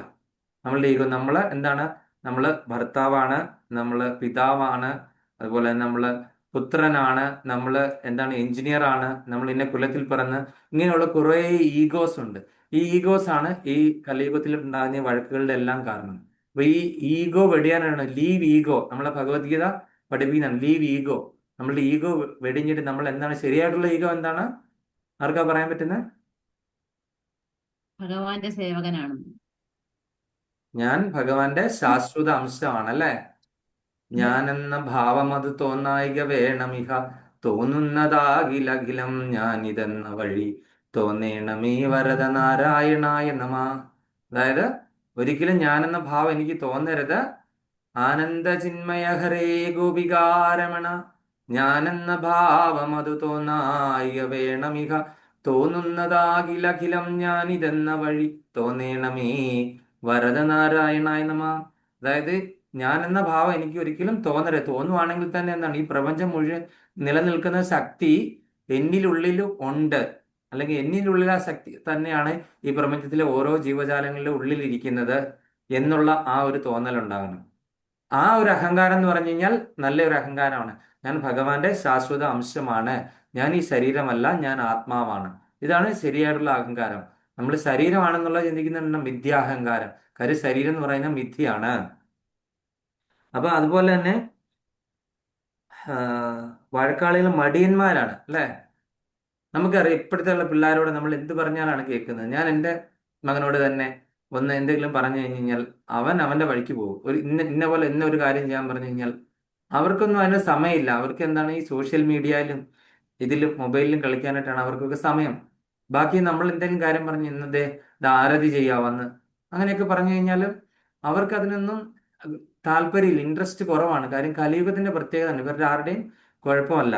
അപ്പൊ അങ്ങനെ വന്ന് എന്താണ്, അവര് മടിയന്മാരായിട്ട് അലസരായിട്ട് മാറുകയാണ് അല്ലെ. ഈ പുതിയ സോഷ്യൽ മീഡിയയും അതുപോലെ തന്നെ ഈ കമ്പ്യൂട്ടർ മൊബൈൽ യുഗം വന്നു കഴിഞ്ഞപ്പോഴത്തേനും ഇവരെല്ലാരും മടിയന്മാരാണ്. അപ്പൊ കൂടുതൽ എന്താണ്, നമുക്ക് സ്വിച്ച് ഇട്ട് കഴിഞ്ഞാൽ എന്തെങ്കിലും കിട്ടുമെന്നുണ്ടെങ്കിൽ അതായിരിക്കും നല്ലത്. അവിടെ ഇരുന്ന് തന്നെ ചെയ്യാമല്ലോ. ഓർഡർ ചെയ്തിട്ട് ഇപ്പൊ തന്നെ ഒരുപാട് ആപ്പ് ഉണ്ടല്ലോ. ആപ്പിൽ ഓർഡർ ചെയ്താൽ ഫുഡ് വീട്ടിലെത്തും, വേറെ ഒന്നും അറിയണ്ട അല്ലേ. അപ്പൊ അതും കഴിച്ച് ഇതും കണ്ട് അത് ഏത് സമയം അവിടെ ഇരിക്കുവാണെന്നുണ്ടെങ്കിൽ എന്താണ്, വളരെ സുഖമായിട്ട് അങ്ങ് പോകാം. അപ്പൊ ചെറുതായിട്ടൊരു കാര്യം ചെയ്യാൻ പോലും എന്താണ് ഇവർക്കൊക്കെ മടിയാണ്. അപ്പൊ അങ്ങനെ മാർഗഭ്രംശം സംഭവിച്ചൊരു സർവോപരി സദാ ആകുലരുമാണ്. അവര് മാർഗഭ്രംശമാണ്. നേരായിട്ടൊരു വഴി എന്താണ് എന്ന് അവർക്ക് അറിയില്ല. അവരെന്താണ്, എപ്പോഴും ആകുലരുമാണ്. അതായത് ആർക്കെങ്കിലും സന്തോഷമുണ്ടോ? ഒരാൾക്കെങ്കിലും ശരിയായിട്ട് ചോദിച്ചു കഴിഞ്ഞാൽ എന്താണ് സുഖാണെന്ന് ചോദിച്ചു കഴിഞ്ഞാൽ സുഖാണോ സുഖാണെന്ന് നമ്മൾ മറുപടി പറയും. പക്ഷെ മനസ്സുകൊണ്ട് ഉള്ളിൽ തട്ടി സുഖാണെന്ന് ആരെങ്കിലും മറുപടി പറയുമോ? നമ്മൾ ചിലരോട് ഇങ്ങനെ എന്താണ് സുഖാണോ എന്ന് ചോദിച്ചു കഴിഞ്ഞാൽ ഞാൻ അമ്മയ്യ മാതാജി സുഖാണെന്ന് പറഞ്ഞ ഒറ്റ മറുപടി പറയും. കാര്യം അവരോട് ഡീറ്റെയിൽസ് ആയിട്ട് പറയാനെങ്കിൽ സമയമില്ല. അല്ലെങ്കിൽ ഇതൊക്കെ അവരറിഞ്ഞിട്ട് എന്താ കാര്യം, എന്റെ പ്രശ്നങ്ങൾക്ക് പരിഹാരമാകുമോ? പക്ഷെ ഒരാൾക്കും മനസ്സിൽ പൂർണ്ണമായിട്ട് തൃപ്തിയോടുകൂടി സുഖാണെന്ന് പറയുന്ന വ്യക്തികൾ ഇല്ല. കാര്യം അവർക്ക് എന്താണ് പ്രശ്നം എന്ന് അന്വേഷിച്ചു കഴിഞ്ഞു കഴിഞ്ഞാൽ നമ്മൾ ചോദിച്ചത് മണ്ടത്തരായി പോകാൻ വിചാരിച്ചു പോകും അല്ലേ? അല്ലെ, അവരുടെ ഒരു ഭണ്ഡാരം ഇങ്ങോട്ട് ഇറക്കി കഴിയുമ്പോഴത്തേക്കും നമ്മൾ വിചാരിക്കും എന്റെ ദൈവമേ ഞാൻ ഇത് എന്തിനു ചോദിച്ചു എന്ന് നമ്മൾ വിചാരിച്ചു പോകും. അതിന് മാത്രം വലിയ ഇതാണല്ലേ. ആം, അതായത് പണ്ടേ ദുർബല ഇപ്പോൾ ഗർഭിണി എന്നൊക്കെ പറയും, നമ്മളൊരു പഴഞ്ചൊല്ലി കേട്ടിട്ടില്ലേ? നമ്മൾ അവരോട് ചോദിച്ചു കഴിഞ്ഞു കഴിഞ്ഞാൽ, അതായത് നമ്മളുടെ ചിലപ്പം ചിലരോട് നമ്മൾ ഇന്ന പോലെ ഒരു പ്രശ്നങ്ങളിൽ നമ്മൾ ഒരു ദുഃഖം നേരിടുകയാണ്, ഞാൻ നിങ്ങളോട് എന്താ ഇത് ഷെയർ ചെയ്തത് എൻ്റെ മനസ്സിലെ ഒരു ശാന്തിക്ക് വേണ്ടിയിട്ടാണ് ഞാൻ ജസ്റ്റ് പറഞ്ഞത് എന്ന് പറഞ്ഞു കൊടുക്കുമ്പോൾ അവര് ചിരിച്ചുകൊണ്ട് അവരുടെ ഒരു കാര്യം പറയുവാണെങ്കിൽ ഇതിന്റെ 10 ഇരട്ടിയായിരിക്കും. ഞാൻ നേരത്തെ ഒരു മാതാജി ഇങ്ങനെ കുറേ പ്രശ്നങ്ങൾ പറഞ്ഞ് എനിക്ക് മെസ്സേജ് ചെയ്തു, നമ്മുടെ ഗ്രൂപ്പിലുള്ള തന്നെ. അപ്പൊ ഞാൻ മാതാജിയോട് പറഞ്ഞു, ഞാൻ ആരാന്ന് പേര് പറയുന്നില്ല, ഇപ്പൊ എന്തായാലും ഇതിനകത്തില്ല, അതുകൊണ്ട് ഞാൻ പറയാണ്. ആ മാതാജിയോട് ഞാൻ പറഞ്ഞു, മാതാജി ഒരു കാര്യം ചെയ്തു. മാതാജി ചിലപ്പോൾ ഒരു പക്ഷെ വിചാരിക്കുന്നുണ്ടായിരിക്കും മാതാജി പറയുന്നുണ്ട്, ഈ ഭൂലോകത്തിൽ ഏറ്റവും കൂടുതൽ ദുഃഖവതി ഞാനാണ്. പുരാണത്തിൽ പറയുന്ന പ്രഭു പറയുന്ന കഥാപാത്രങ്ങളൊക്കെ എൻ്റെ മുൻപിൽ ഒന്നുമല്ല, ഞാൻ അവരെക്കാളും ദുഃഖം അനുഭവിച്ച കാര്യങ്ങൾ. അതുകൊണ്ട് പ്രഭു ഇനി കുന്തി ദേവിന്നോ ദേവകി മാതാവിന്നോ ഒന്നും പറയരുത്, കാര്യം അവരെക്കാളും ദുഃഖം അനുഭവിച്ച ഒരു വ്യക്തിയാണ് ഞാൻ എന്നൊക്കെ പറഞ്ഞു. അപ്പൊ ഞാൻ പറഞ്ഞു, മാതാജി ഒരു കാര്യം ചെയ്യും മാതാജി, ഒരു കോട്ടയം മെഡിക്കൽ കോളേജിൽ അങ്ങനെ ഏതെങ്കിലും മെഡിക്കൽ കോളേജിൽ ചെന്ന് മാതാജി ഒരു 2 ആഴ്ച ഒരു സേവനം നടത്തുക. കാര്യം നമ്മൾ ദുഃഖത്തിന്റെ ഒരു പരിഹാരമൊന്നുമില്ല, അവർ ചെയ്യാത്ത വഴിപാടുകളില്ല, ചെയ്യാത്ത നാമജപമില്ല, ചെയ്യാത്ത പൂജകളില്ല, ചെയ്യാത്ത ദാനങ്ങളില്ല, എന്നിട്ടൊന്നും അവരുടെ പ്രശ്നങ്ങൾക്ക് പരിഹാരമില്ല. അപ്പൊ ഞാൻ പറഞ്ഞു, ഇങ്ങനെ ഒരു കാര്യം ചെയ്യൂ മാതാജി, എന്താ പറയുന്നത്, അവിടെ ചെന്ന് നിന്ന് കഴിഞ്ഞാൽ അവരെയൊക്കെ ഒന്ന് പരിചരിച്ച് കഴിയുമ്പോൾ നമ്മൾ അവരുമായിട്ട് ഇടപെട്ട് നമ്മൾ അവരുടെ വിഷമങ്ങൾ ചോദിച്ചറിയുക. അവരുടെ വിഷമങ്ങളൊക്കെ ഓരോന്നും ചോദിച്ചറിയുമ്പോഴത്തേനും അവിടെ ചെല്ലുമ്പോൾ ചില ആൾക്കാർക്ക് ക്യാൻസർ ആയിരിക്കും, അവരെ നോക്കുന്ന എന്ത് ചെയ്യും, അവരുടെ വീട് വിറ്റിട്ടായിരിക്കും ഇതിനെ ചികിത്സിക്കുന്നത്. നോക്കുമ്പം ഭാര്യയ്ക്ക് എന്താണ് ഡയാലിസിസ് ചെയ്തുകൊണ്ടിരിക്കുകയാണ് 3 ദിവസം, എന്താണ് കൊച്ചിന് ഒരെണ്ണം മന്ദബുദ്ധിയാണ്. ഇങ്ങനത്തെ കുറേ കേസുകളിൽ നമ്മൾ അവിടെ ചെല്ലുമ്പോൾ കാണാൻ പറ്റും. ഞാൻ മെഡിക്കൽ കോളേജിൽ കിടന്ന കാരണം എനിക്കറിയാം, എൻ്റെ തൊട്ടടുത്ത് കിടക്കുന്ന ആൾക്കാർ ഇങ്ങനെ മരിച്ചുകൊണ്ടിരിക്കുക, നമ്മളിത് കണ്ടുകൊണ്ടിരിക്കുക. ഞാൻ 12 ദിവസം അവിടെ കിടന്നു, ഞാൻ അനുഭവിക്കാത്ത ഒന്നുമില്ല. എന്തായാലും ചത്തുപോകേണ്ട സംഭവമായിരുന്നു, ഞാൻ കോളേജിൽ പഠിച്ചുകൊണ്ടിരുന്നപ്പോഴാണ്. പക്ഷെ എങ്ങനെയോ ഭഗവാൻ നമ്മളെ ഇവിടെ വരെ എത്തിച്ചു. പക്ഷെ നമ്മൾ തൊട്ടടുത്ത് ഇതിന്റെ യാഥാർത്ഥ്യം മനസ്സിലാക്കി. നമ്മളപ്പം അവരെക്കാളും എത്രയോ ഉയർന്നവരാണ്. നമുക്ക് എന്താണ് കയറി കിടക്കാൻ മഴ നനയാതെ ഒരു വീടുണ്ട് അല്ലേ, നമുക്ക് അച്ഛനും അമ്മയുണ്ട്, അപ്പൊ നമ്മൾ അനാഥരല്ല അല്ലേ. അതുപോലെ നമുക്ക് ഇതെല്ലാം ഉണ്ട്. അപ്പൊ നമുക്ക് പറ്റുന്ന വിഷമങ്ങൾ, നമ്മൾ ചിന്തിക്കുന്ന വിഷമങ്ങൾ നമ്മളെക്കാളും കൂടുതൽ ദുഃഖമുള്ള ഒരാളുമായിട്ട് കമ്പയർ ചെയ്ത് കഴിഞ്ഞാൽ നമുക്ക് മനസ്സിലാവും നമ്മളെക്കാൾ അത് എത്രയ്ക്ക് കുറവാണെന്ന് അല്ലെ. നമ്മൾ ചിന്തിക്കുന്ന എപ്പോഴും എന്താണ്, നമ്മളെക്കാൾ ഉയർന്ന് ജീവിക്കുന്ന ചില വ്യക്തികളെ കമ്പയർ ചെയ്തുകൊണ്ടാണ്, അവളുടെ മക്കൾക്കെല്ലാം വിദേശത്താണ്, ജോലി കിട്ടി, എനിക്ക് കണ്ടില്ല, എൻ്റെ മക്കളൊക്കെ പഠിച്ചു പക്ഷെ ഒന്നിനും ജോലിയില്ല, അങ്ങനെയൊക്കെ പറഞ്ഞ് നമ്മൾ കമ്പയർ ചെയ്യുന്ന എപ്പോഴും മുകളിലുള്ള പ്ലാറ്റ്ഫോം വെച്ചിട്ടാണ്, നമുക്ക് ഒരിക്കലും താഴേക്ക് ഉള്ള ലെവലിൽ. അപ്പം ഞാൻ അവരോട് ഇങ്ങനെ പറഞ്ഞു കഴിഞ്ഞിട്ടും അവർക്കത് എന്തുമാത്രം, ഞാൻ പറഞ്ഞു ഇങ്ങനെ ഒരു പരിഹാരമേ ഉള്ളൂ ഇതിന്. നമ്മൾ അവിടെ ചെന്ന് നമ്മുടെ മനസ്സിനെ ഒന്ന് പാകപ്പെടുത്തുക എന്നല്ലാതെ ഇതിന് സമയമെടുക്കും. ഭഗവാൻ കാലസ്വരൂപനാണ്, അതുപോലെ കാലത്തിന് മാത്രമേ ഇത് മാറ്റിത്തരാണ്ട് പറ്റുള്ളൂ. നമ്മളത് കാത്തിരിക്കേണ്ടി വരും. പലർക്കും അവർക്ക് എന്തുകൊണ്ട് അങ്ങനെ അനുഭവം ഉണ്ടായി, എനിക്കിങ്ങനെ വന്നെന്നൊക്കെ പറയാനായിട്ട് നമ്മൾ അധികാരികളാണോ? നമ്മൾ ചുറ്റും എന്തുമാത്രം കാര്യങ്ങൾ നമ്മൾ നടക്കുന്നുണ്ട്. നമ്മളിപ്പോൾ പറയാം അംബാനിക്കൊക്കെ വലിയ സുഖമാണെന്ന്. എത്ര പേര് അംബാനി എത്ര നേരം കിടന്ന് ഉറങ്ങുന്നുണ്ട് എന്ന് നിങ്ങൾക്ക് ആർക്കെങ്കിലും അറിയാമോ? കിടന്ന ഉറക്കം വരണ്ടേ, അവരൊക്കെ സ്ലീപ്പിംഗ് പൈൽസ് ഒക്കെ കഴിച്ചിട്ടായിരിക്കും കിടന്നുറങ്ങുന്നത്. അവർക്ക് അവരുടേതായ ലെവലിലുള്ള പ്രശ്നങ്ങളാണ്. നമുക്ക് നമ്മുടെ പ്ലാറ്റ്ഫോമിലുള്ള പ്രശ്നങ്ങളെ അറിയുള്ളൂ. അവർക്ക് അവരുടേതായ രീതിയിലുള്ള ലെവലിലുള്ള പ്രശ്നങ്ങളാണ്. അതുപോലെ നമ്മൾ എപ്പോഴും ചിന്തിക്കേണ്ടത്, എപ്പോഴും ഭക്തിയുത സേവനത്തിൽ ചെയ്യുമ്പോൾ നമ്മളെക്കാളും ഉയർന്ന ആൾക്കാരെ കമ്പയർ ചെയ്യണം. ശ്രദ്ധിച്ചോണം എല്ലാവരും. ഭക്തിയുത സേവനത്തിൽ നമ്മൾ ചെയ്യുമ്പോൾ നമ്മൾ എപ്പോഴും നമ്മളെക്കാളും ഉയർന്ന ആൾക്കാരുമായിട്ട് വെച്ച് കമ്പാരിസൺ ചെയ്യുന്നുണ്ടെങ്കിൽ, ചെയ്യണം എന്നല്ല ഞാൻ പറയുന്നത്, അവരെന്നെക്കാളും എത്രയോ ഇംപ്രൂവ്ഡ് ആയി. അവർക്ക് അവർ ഭഗവത്ഗീത വായിച്ചു, 2 തവണ വായിച്ചു, ഭാഗവതം പഠിച്ചുകൊണ്ടിരിക്കുന്നു, ചൈതന്യ ചരിതാമൃതം പഠിക്കുന്നു, ഭക്തിശാസ്ത്രി പഠിക്കുന്നു, ഭക്തി വൈഭവ കോഴ്സ് പഠിക്കുന്നു. എന്നെക്കൊണ്ട് ഇത് എന്തുകൊണ്ട് പറ്റുന്നില്ല? അപ്പം ഞാനും പരിശ്രമിക്കണം, ഞാനും ഇമ്പ്രൂവ് ആവണം, എനിക്കും ഭക്തിയുത സേവനത്തിൽ അവരെ പോലെ പ്രോഗ്രസ് ആകണം താല്പര്യമുണ്ടെന്ന് ആ ഒരു രീതിയിൽ നമുക്ക് ചിന്തിക്കാം. പക്ഷെ ഭൗതികതയിൽ നോക്കുമ്പോൾ എപ്പോഴും നമ്മളെക്കാളും നമ്മൾ കടത്തിനെ കിടക്കുന്ന ആൾക്കാരുടെ ദുഃഖം നമ്മൾ മനസ്സിലാക്കുന്നുണ്ട്. അവർക്കൊരു വീടില്ല. മഴ വന്നു കഴിഞ്ഞാൽ മഴ മുഴുവനും കൊള്ളണം അല്ലേ, ഇറച്ചിലടിച്ച് മുഴുവൻ നനയും. അതുപോലെ ചൂട് വന്നു കഴിഞ്ഞാൽ ഫാനം വല്ലതും ഉണ്ടോ? ഈച്ചയും കൊതുകും അതും ഇതെല്ലാം സഹിച്ചു വേണം അവരവിടെ കിടക്കാൻ അല്ലേ. നമുക്ക് ഒന്നാന്തരമായിട്ട് നമുക്ക് വീടിന്റെ അകത്ത് ഒരു ബെഡിൽ കിടന്ന് ഫാനൊക്കെ ഇട്ട് നമുക്ക് സുഖമായിട്ട് ഉറങ്ങാം. അപ്പം അവരെ ഭവനരഹിതരായിട്ട് ചെയ്തു. ഈ പ്രകൃതിയിലെ എല്ലാ സൗന്ദര്യങ്ങളും നമുക്ക് ആസ്വദിക്കാണ്ട് ഭഗവാൻ 2 കണ്ണുകൾ തന്നിട്ടുണ്ട് അല്ലേ. അതുപോലെ തന്നെ എല്ലാ സുഗന്ധങ്ങളും ആസ്വദിക്കാൻ വേണ്ടി ഒരു മൂക്ക് തന്നിട്ടുണ്ട്, അല്ലെങ്കിൽ എല്ലാ രുചികളും ആസ്വദിക്കാനും നല്ല വർത്തമാനം പറയാനും ഒക്കെ നമുക്കൊരു നാവ് തന്നിട്ടുണ്ട്. ഇതൊന്നും ഇല്ലാത്ത ആൾക്കാരുടെ അവസ്ഥ, സംസാരിക്കാൻ പറ്റാത്തവരുടെ അവസ്ഥ, അതുപോലെ തന്നെ കേൾക്കാൻ കഴിയാത്തവരുടെ അവസ്ഥ, കാണാൻ കഴിയാത്തവരുടെ, പ്രകൃതിയിലെ സൗന്ദര്യവും ഒന്നും കാണാൻ പറ്റാത്തവരുടെ വിഷമം നമ്മൾ ആലോചിച്ചു. അപ്പൊ നമ്മൾ എത്രയോ ഭാഗ്യവാന്മാരാണ്. ഭഗവാൻ നമുക്ക് തന്നിരിക്കുന്ന ആനുകൂല്യങ്ങൾക്കെല്ലാം തന്നെ നമ്മൾ നന്ദി പറയണം ഭഗവാനോട്. അപ്പം നമ്മൾ ഈ നന്ദി പറയാൻ മറന്നു പോയതാണ്. നമ്മൾ ഇപ്പോഴും എന്താണ് ഇവിടെ നമുക്ക് ഭഗവാനോട് ഓരോ നമുക്ക് കിട്ടുന്ന നല്ല കാര്യങ്ങളും നമുക്ക് നന്ദി പറയണം. ചെറിയ ചെറിയ വിഷമങ്ങളും പ്രശ്നങ്ങളും അതിനിടയ്ക്ക് ഉണ്ടാകുന്നതൊക്കെ എന്താണ് നമ്മളുടെ കർമ്മഫലം എടുത്തു കളയുന്നതാണ് എന്ന് നമ്മൾ മനസ്സിലാക്കേണ്ടത് നമുക്ക് സാധിക്കുമെങ്കിൽ അത് തന്നെയാണ് ഈ പറയുന്ന ആത്മീയ ജീവിതത്തിൽ മുന്നോട്ടുള്ള ഏറ്റവും വലിയ ഒരു ഉയർന്ന പടി. അത് തന്നെയാണ്. നമ്മുടെ ചെറിയ ചെറിയ വിഷമങ്ങളെ നമ്മൾ പുറത്തുനിന്ന് നോക്കിക്കാണ്ട് അത് നമ്മളെ ബാധിക്കുന്നില്ല, അത് നമ്മളുടെ പുറത്താണ്. ഈ ഞാൻ എന്ന് പറയുന്നത് ഭഗവാന്റെ അംശമാണ് എന്ന് നമ്മൾ പറഞ്ഞ് നമ്മളെ മനസ്സിലാക്കി പഠിക്കാനായിട്ട് ശ്രമിക്കണം. അപ്പം കഴിഞ്ഞ ദിവസം ഒരു മാതാജി എന്നോട് വോയിസ് മെസ്സേജ് ഇട്ടിരുന്നു, പ്രഭു ഈ തത്വം പറയാൻ എളുപ്പമാണ്, സ്വന്തം ജീവിതത്തിൽ അങ്ങനെ വന്നു കഴിഞ്ഞാൽ പ്രഭുവിന് ഈ പറഞ്ഞ ഡയലോഗ് വിടാൻ പറ്റുമോ എന്ന് എന്നോട് ചോദിച്ചു. ഞാൻ പറഞ്ഞു, മാതാജി എനിക്ക് അതിന് ആൻസർ ഒന്നും ഇല്ല. ഞാൻ ഈ പറഞ്ഞു കഴിഞ്ഞാലും ഞാനും ഇതിൽ നിന്നൊന്നും അത്ര മുക്തനൊന്നും അല്ല. നിങ്ങൾ ഉദ്ദേശിക്കുന്ന രീതിയിൽ ഈ ആചാര്യൻ എന്ന് പറയുന്ന വ്യക്തിയാണ് പറയുന്ന അതേപടി എന്താണ് ചെയ്യുക, ചെയ്യുന്നത് തന്നെ പറയുക. ഞാൻ ആചാര്യൻ അല്ലാത്ത കാരണം എനിക്ക് ആ ഒരു കുഴപ്പമില്ല മാതാജി. ഞാനും നിങ്ങളെപ്പോലെ തന്നെ ഇതേ പ്ലാറ്റ്ഫോമിൽ ജീവിക്കുന്ന ഒരു വ്യക്തിയാണ്. ഇതുപോലെ തന്നെ പ്രതിസന്ധികളിലും പ്രശ്നങ്ങളിലും ഒക്കെ അറിഞ്ഞ് അത് അനുഭവിച്ചറിഞ്ഞ് മുന്നോട്ട് പോയ ഒരു വ്യക്തി ആയതുകൊണ്ട് എനിക്ക് നിങ്ങളുടെ പ്രശ്നങ്ങളൊക്കെ തന്നെ ഉൾക്കൊള്ളാനായിട്ട് സാധിക്കുമെന്ന് ഞാൻ പറഞ്ഞ് ആശ്വസിപ്പിച്ചു. ഇനി ഞാൻ മാതാജിയോട് എന്ത് ചെയ്യും, ഇതിന്റെ എക്സാമ്പിളും പുരാണത്തിലെ കാര്യങ്ങളൊന്നും ദയവ് ചെയ്ത് ഞാൻ പറയില്ല എന്ന് ഞാൻ മാതാജിയോട് പറഞ്ഞു. കാര്യം ഞാൻ പറഞ്ഞതൊക്കെ തന്നെ ഞാൻ തിരിച്ചെടുത്തിരിക്കുന്നു. കാര്യം മാതാജിയുടെ ജീവിതത്തിൽ ഉണ്ടായിട്ടുള്ള പ്രശ്നങ്ങള് എന്താണ്, ഒരു തരത്തിലും പരിഹാരമില്ല. ഒരു തരത്തിലും പരിഹാരം ഇല്ലാത്ത ഒരു കാര്യം എനിക്ക് രക്ഷപ്പെടുത്താനായിട്ട് ശ്രീലപ്രഭുപാദരോ അങ്ങനെയുള്ള ആചാര്യനോ അല്ലാത്ത കാരണം എനിക്ക് അവർക്ക് ഏത് രീതിയിൽ അവരെ സഹായിക്കാനായിട്ട് പറ്റത്തില്ല. നമുക്ക് ഭഗവാന്റെ നാമം ജപിക്കുക, എന്നെങ്കിലും ഭഗവാന്റെ കൃപ ഉണ്ടാകട്ടെ എന്ന് പറയാൻ മാത്രമേ പറ്റുള്ളൂ. അതിൽ കൂടുതൽ നമുക്കൊന്നും പറ്റത്തില്ല. അപ്പൊ അതുകൊണ്ട് നമ്മൾ ഇതൊരു സ്ലോ പ്രോസസ്സാണ്. സ്വിച്ച് ഇട്ട് കഴിഞ്ഞാൽ ഒരുമിച്ച് കാര്യം പെട്ടെന്ന് സംഭവിക്കുന്ന ഒരു കാര്യമല്ല. നമ്മൾ ഇത് മനസ്സിലാക്കി. അതുകൊണ്ടാണ് ഈ ആചാര്യന്മാര് ഇവിടെ ചോദ്യം ചോദിച്ച ആചാര്യന്മാര് അതിന്റെ എന്താണ് അതിന്റെ ഓർഡറിലാണ് അത് ചോദിക്കുന്നത് അല്ലെ. അപ്പൊ അവർ കലിയുഗത്തിലെ ആൾക്കാരുടെ ആ ഒരു സ്വഭാവ സവിശേഷതകൾ പറഞ്ഞു. ഇനി അതിന്റെ ആ ഒരു ഭാവാർത്ഥം വായിച്ചു കഴിയുമ്പോൾ നിങ്ങൾക്ക് അതിന്റെ ഏകദേശം ഒരു രൂപം കിട്ടും. പിന്നെ ഭാവാർത്ഥം വായിക്കുന്നത് എന്താണ്, സവിതാ മാതാജി വായിക്കാമോ?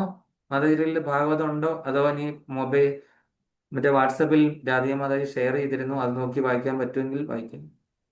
വായിക്കാം പ്രഭു. ഒരു മിനിറ്റ് എടുക്കാം. ഹരേ കൃഷ്ണ. ഭാവാർത്ഥം. ഭഗവത് ഭക്തർ സാമാന്യ ജനങ്ങളുടെ ആത്മീയ പുരോഗതിയെക്കുറിച്ച് സദാ ഉത്സുകരാണ്. കലിയുഗത്തിലെ ജനങ്ങളുടെ പരിതസ്ഥിതികളെ അപഗ്രഥനം ചെയ്ത നൈമിഷാരണ്യത്തിലെ ഋഷിമാർ മനുഷ്യർ അല്പായുസുക്കളാണെന്ന് മനസ്സിലാക്കി. കലിയുഗത്തിൽ മനുഷ്യായുസ് കുറയാൻ മുഖ്യ കാരണം ഭക്ഷ്യക്ഷാമമല്ല, മറിച്ച് ക്രമരഹിതമായ ശീലങ്ങളാണ്. ക്രമീകൃതമായ ശീലങ്ങളും ലളിതമായ ഭോജനവും പാലിക്കുക വഴി ഏതൊരു വ്യക്തിക്കും ആരോഗ്യം സൂക്ഷിക്കാനാകും. അമിത ഭോജനവും ക്രമാധികമായ ഇന്ദ്രിയ ഇച്ഛാനിവൃത്തിയും മറ്റുള്ളവരുടെ അനുതാപത്തെ അധികം അവലംബിക്കുന്നതും കൃത്രിമമായ ആഡംബര ജീവിതം നയിക്കുന്നതും മാനവശക്തിയുടെ ചൈതന്യത്തെ ചോർത്തിയെടുക്കുന്നു. ആകയാൽ മാനവർ അല്പായുസുക്കളാകുന്നു. കലിയുഗത്തിലെ ജനങ്ങൾ ഭൗതിക കാര്യങ്ങളിൽ മാത്രമല്ല ആത്മസാക്ഷാത്കാരത്തിന്റെ വിഷയത്തിലും വളരെ മടിയന്മാരാണ്. ആത്മസാക്ഷാത്കാരത്തെ ഉദ്ദേശിച്ചുള്ളതാണ് മനുഷ്യജന്മം. അതായത് താൻ ആരാണെന്നും ലോകം എന്താണെന്നും പരമസത്യം ഏതാണെന്നും മനുഷ്യർ മനസ്സിലാക്കണം. ജീവസത്തയ്ക്ക് ഭൗതിക അസ്തിത്വത്തിൽ ജീവിക്കാനായുള്ള പോരാട്ടത്തിൽ നേരിടുന്ന സർവ ക്ലേശങ്ങളെയും പര്യവസാനിപ്പിച്ച് ഭഗവത് സന്നിധിയിൽ അവന്റെ ശാശ്വത വാസസ്ഥലത്തേക്ക് മടങ്ങിപ്പോകുന്നതിനുള്ള ഉപാധിയാണ് മനുഷ്യജന്മം.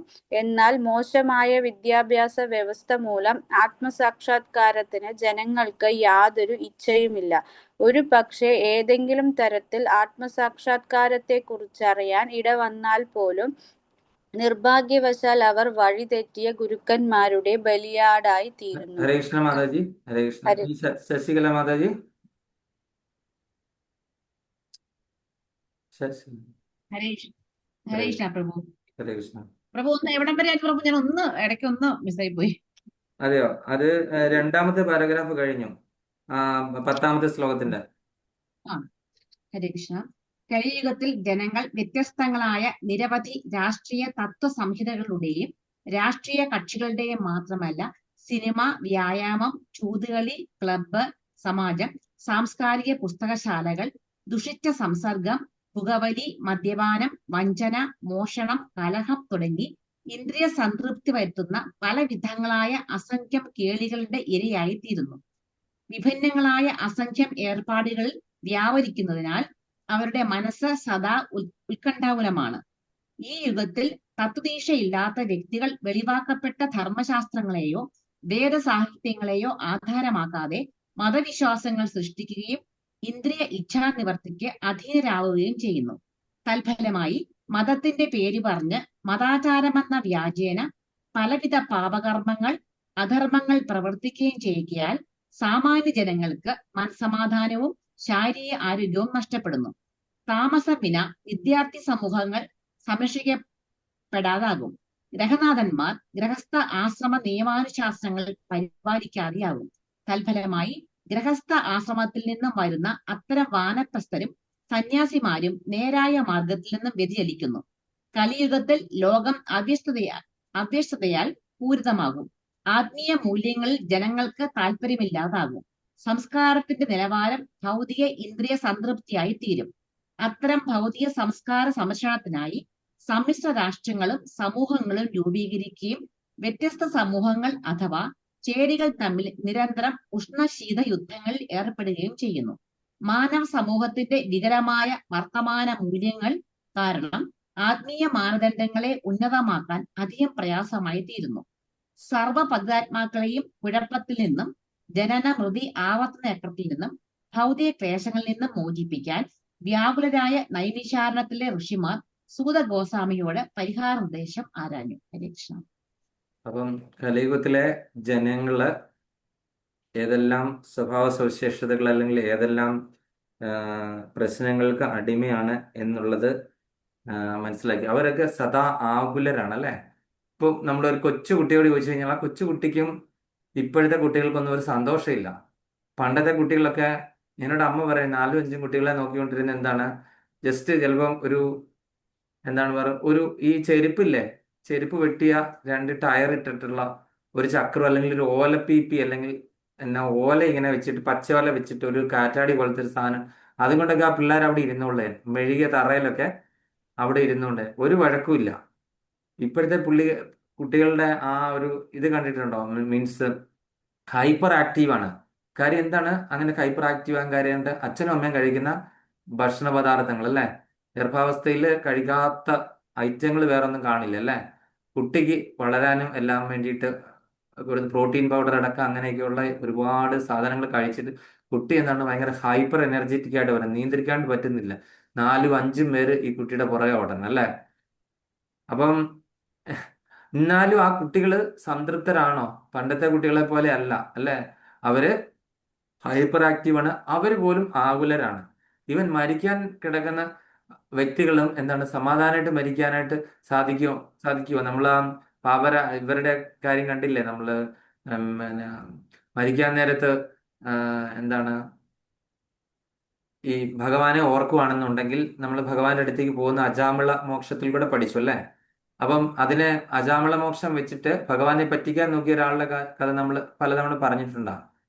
ഓർമ്മയുണ്ടോ എല്ലാവർക്കും? ശ്യാമള അജാമിള മോക്ഷം വെച്ചിട്ട് ഭഗവാനെ പറ്റിക്കാനായിട്ട് നോക്കിയ ഒരാളുടെ കഥ പലതവണ ഞാൻ ശ്യാമളനെ പറഞ്ഞിട്ടുള്ള ആര് ഓർമ്മയില്ല? ദുർവാസാവ് അതല്ലേ?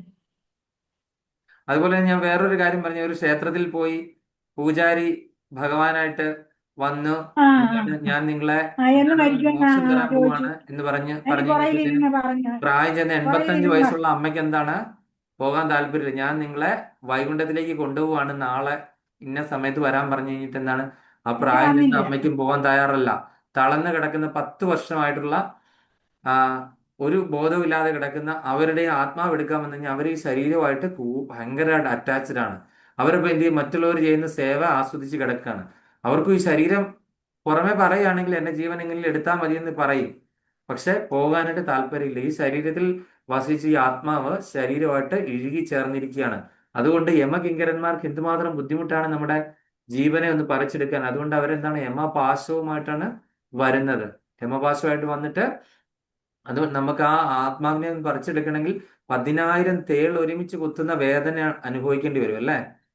അതുപോലെ തന്നെ ഈ അജാമിള മോക്ഷം എന്താണ്? അന്തേ നാരായണ സ്മൃതി അല്ലേ? അവസാനത്ത് നാരായണനെ സ്മരിച്ചാൽ മതി എന്ന് ഭഗവാൻ പറഞ്ഞിട്ടുണ്ട് അല്ലേ? നമ്മൾ ചെയ്യുന്നതിന്റെ ഒക്കെ ആത്യന്തിക ലക്ഷ്യം എന്താണ്? അന്ധകാലേച്ച മാമേച്ച സ്മരൻ മുക്ത കളേവരം, ഭഗവത്ഗീത 8:5 എനിക്ക് തോന്നുന്നത് പറയുന്നത്. അതുപോലെ തന്നെ യം യം വ്യാപിസ്മരൻ ഭാവം ത്യജത്തന്തേ കളയവരം തം തമേവ ഈ കൗന്ദയ തഥാ തദ്ഭാവഭാവിത എന്ന് പറഞ്ഞ് മറ്റുള്ള ശ്ലോകം 8:5 8:6 തോന്നുന്നു പറഞ്ഞു. ഈ 2 ശ്ലോകങ്ങളിൽ അതിൻ്റെ അകത്ത് അന്ത്യകാലത്ത് ആരെന്നെ വിചാരിക്കുന്നു അവരെ എൻ്റെ അടുത്ത് എത്തിച്ചേരും. അതുപോലെ തന്നെ മറ്റേ ശ്ലോകത്തിൽ പറയുന്നത് എന്താണ്? ആര് അവസാന കാലത്ത് എന്തിനെ പറ്റി വിചാരിക്കുന്നോ അവരതായി മാറുന്നു അല്ല. ഈ 2 ശ്ലോകം തമ്മിൽ കോൺട്രഡിക്ടറി ആണോ അതോ രണ്ടും തമ്മിൽ ചേരുന്നോ? ശരിയല്ല. അവസാന കാലത്ത് നമുക്ക് എന്താണ് ആഗ്രഹം എന്നുള്ളത് അതിനനുസരിച്ചുള്ള ശരീരമാണ് നമുക്ക് കിട്ടാൻ പോകുന്നത് അല്ലേ? അതുപോലെ തന്നെ ജഡഭരനൊക്കെ അങ്ങനെയല്ലായിരുന്നു. അവസാന ജഡഭരനൊക്കെ കാലത്ത് എങ്ങനെ എങ്ങനെ നമുക്ക് ഭഗവാനെ വിചാരിക്കാൻ പറ്റും? നമ്മൾ അബോധാവസ്ഥയിലോ അല്ലെങ്കിൽ നമ്മളൊരു അസുഖപീഡിതരായി കഴിഞ്ഞാലോ?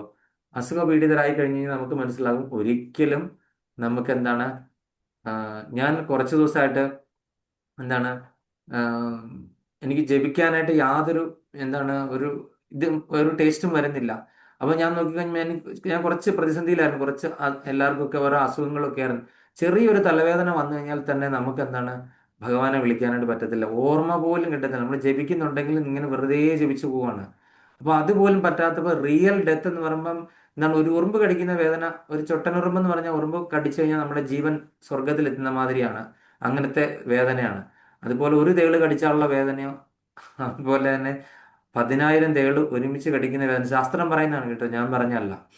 അത്രയും വേദന അനുഭവിച്ചാലും വേണ്ടില്ല, എനിക്ക് ഈ ദേഹത്തിൽ നിന്ന് വിട്ടുപോകാനായിട്ട് തയ്യാറല്ല. അപ്പൊ അങ്ങനെ നമ്മൾ ആ ദേഹത്തിന്റെ കഥ കേട്ടു.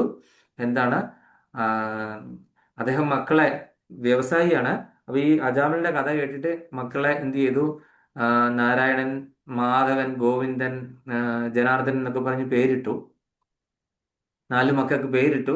അപ്പം ഇവരെ ആരെങ്കിലും വിളിച്ചു കഴിഞ്ഞാൽ അവസാന കാലത്ത് അപ്പൊ അതുവരെ എന്ത് ചെയ്തു? അയാളുടെ ബിസിനസ് ഒക്കെ നോക്കി ഭയങ്കര വിശുദ്ധനാണ്. ഓർമ്മ വന്നു പ്രഭു. എന്നിട്ടില്ല ഓർമ്മ അല്ലേ? 4 പേരും വന്ന് വേറെ എന്തോ ചോദിച്ചു അയാള്. അതെ അതെ അതെ അതെ. അപ്പൊ അങ്ങനെ വന്നു കഴിഞ്ഞപ്പോ ഇദ്ദേഹം എന്ത് ചെയ്തു? ഇദ്ദേഹം അവസാന കാലത്ത് വിളിച്ചാൽ മതിയല്ലോ. അപ്പം മക്കളെ വിളിച്ചു കഴിഞ്ഞാൽ ഭഗവാൻ എന്ത് ചെയ്യും? തെറ്റിദ്ധരിക്കും. അജാമിളിന്റെ കാര്യം പറഞ്ഞാൽ ഭഗവാൻ തെറ്റിദ്ധരിച്ചാണെന്ന് കവികളൊക്കെ പറയുന്നുണ്ടെങ്കിൽ ഭഗവാൻ ഒരിക്കലും തെറ്റിദ്ധരിക്കുന്നില്ല. നമ്മളെ ഹൃദയത്തിൽ ഇരിക്കുന്നില്ലേ? അങ്ങനെ പോലും ആ നാമത്തിന്റെ ഇമ്പോർട്ടന്റ് ആണ് അവിടെ പറഞ്ഞത്. അറിയാതെ പോലും അജ്ഞാതസുഹൃതിയായിട്ട് മക്കൾക്ക് നാരായണ എന്ന് പേരിട്ട് കഴിഞ്ഞാൽ അങ്ങനെ പോലും മകനെയാണ് വിളിച്ചതെങ്കിൽ പോലും ഭഗവാൻ അത്ര മെർസിബിൾ ആണെന്ന് കാണിക്കാനായിട്ടാണ് ഈ അജാമിള മോക്ഷം നമുക്ക് പറഞ്ഞു തന്നിരിക്കുന്ന ഭാഗവതത്തിൽ.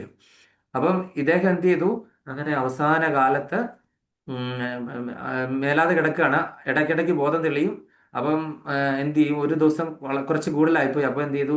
വേലക്കാർ അവിടെ ചെന്ന് ഇദ്ദേഹത്തിന്റെ മക്കൾക്കൊക്കെ ബിസിനസ് ആക്കി കൊടുത്തിരിക്കുക, 4 മക്കൾക്കും. അപ്പൊ അവരെയൊക്കെ ചെന്ന് പറഞ്ഞു അച്ഛന്റെ ജീവൻ പോകാറായി, നിങ്ങൾ വേഗം എത്തൂ എന്ന് പറഞ്ഞു. അപ്പം ഇങ്ങനെ ഇദ്ദേഹത്തിന്റെ അടുത്ത് മക്കളെല്ലാം വന്ന് കൂടി ഇങ്ങനെ നിൽക്കുകയാണ്. അപ്പൊ ഇദ്ദേഹത്തിന് ഇടയ്ക്കൊന്ന് ബോധം തെളിഞ്ഞ് കണ്ണ് തുറന്ന് നോക്കി കഴിഞ്ഞപ്പോഴത്തേന് എന്ത് ചെയ്യുന്നു? നിങ്ങൾ കട അടച്ചിട്ട് നിങ്ങൾ ഇവിടെ വന്നിരിക്കുന്നു, പോടാ കടയിലേക്ക് എന്ന് പറഞ്ഞിട്ട് പറയ ആ സമയത്ത് എന്ത് ചെയ്യും? യമദൂതന്മാർ വന്ന് ജീവൻ അങ്ങ് പിടിച്ച് കൊണ്ടുപോയി അല്ലേ? അപ്പം എന്താണ്? ഭഗവാനെ പറ്റിക്കാണ്ട് ശ്രമിച്ചു. മക്കളുടെ പേര് വിളിച്ചു കഴിഞ്ഞാൽ മക്കളുടെ പേര് വിളിക്കുന്നതിന് പകരം അവരെ ചീത്ത വിളിച്ചു. അപ്പൊ എന്ത് ചെയ്തു? ഭഗവാനെ നമുക്ക് പറ്റിക്കാൻ നോക്കി കഴിഞ്ഞാൽ ഭഗവാൻ തിരിച്ചു പണി തരും അല്ലേ? അപ്പൊ അന്ത്യകാലത്തും നമുക്ക് എന്താണ് ഈ നമ്മൾ ആകാംക്ഷാഭരിതരാണ്, അല്ലെങ്കിൽ വ്യാകുല ചിത്തരാണ്. നമുക്ക് സമാധാനമായിട്ട് മരിക്കാൻ പോലും പറ്റാത്ത അവസ്ഥയാണ്. അപ്പൊ അതുകൊണ്ടാണ് നമ്മൾ ഓരോരുത്തരും ശാസ്ത്രത്തിൽ എന്താണ് പറയുന്നത്, അവിടെ എഴുതി വെച്ചിരിക്കുന്നത് എന്താണെന്ന് നമ്മൾ മനസ്സിലാക്കി നമ്മൾ ആചരിക്കാനായിട്ട് ശ്രമിക്കണം. പ്രാക്ടീസ് ചെയ്ത് നമ്മൾ എന്ത് ചെയ്യണം? നമ്മൾ ഡെത്ത് ഇൻഷുറൻസ് ആണ് ചെയ്യുന്നത്. ലൈഫ് അല്ല ഇൻഷുറൻസ് ചെയ്യുന്നത്, ഡെത്ത് ഇൻഷുറൻസ്. അതിനു വേണ്ടിയിട്ടുള്ള പോളിസിയാണ് നമ്മൾ ഇപ്പോൾ അടച്ചുകൊണ്ടിരിക്കുന്നത്. അതിനു വേണ്ടിയിട്ട് വേണം നമ്മൾ ശ്രമിക്കാനായിട്ട്. അതിനുള്ള പോളിസി എന്താണ്? ഡെത്ത് ഇൻഷുറൻസിന്റെ പ്രീമിയം എന്താണ്? ഹരേ ഹരേ കൃഷ്ണ ഹരേ കൃഷ്ണ കൃഷ്ണ കൃഷ്ണ ഹരേ ഹരേ, ഹരേ രാമ രാമ രാമ ഹരേ ഹരേ. അപ്പൊ അതിന്റെ പ്രീമിയം നിങ്ങൾ അടച്ച് അത് ചെല്ലുമ്പോഴത്തേക്കും നമ്മൾ പിന്നെ വേറെ ഒന്നും ആലോചിക്കേണ്ട ആവശ്യമില്ല.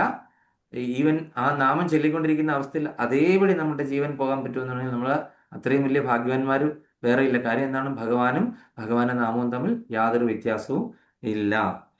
അതുപോലെ നമ്മൾ ഇനി അടുത്ത ശ്ലോകത്തിലേക്ക് പോവാണ്, 11ാമത്തെ. അപ്പൊ ഈ ഒരു ഭാവാർത്ഥം എന്ന് പറഞ്ഞു കഴിഞ്ഞാൽ വളരെ ഇമ്പോർട്ടൻ്റ് ആയിട്ടുള്ള ഭാവാർത്ഥമാണ്. ഈ മന്ദമതി എന്നുള്ള കലിയുഗത്തിലുള്ള ആൾക്കാരുടെ അത് നിങ്ങൾ വായിച്ചു നോക്കിക്കോണം. 11ാമത്തെ ശ്ലോകം. ഭൂരി കർമാണി ശ്രോതവ്യാനി വിഭാഗശ അധസാതോദയത്സാരം സമുദ്രിത്യ മനീഷയാം. ഭൂരി കർമാണി ശ്രോതവ്യാനി വിഭാഗശ അധസാതോത്ര യത്സാരം സമുദ്രിത്യ മനീഷയാം. ഭൂമി ഭദ്രായ ഭൂതാനാം യേനാത്മാ സുപ്രസീദതി. 3 ലൈൻ ഉണ്ടായിരുന്നു, ഞാൻ ഒരു ലൈൻ വിട്ടുപോയി. അപ്പം ഹരേ കൃഷ്ണ. അത് ഇനി വായിക്കാനുള്ള ആരാണ്? കൃഷ്ണകുമാരി മാതാജി.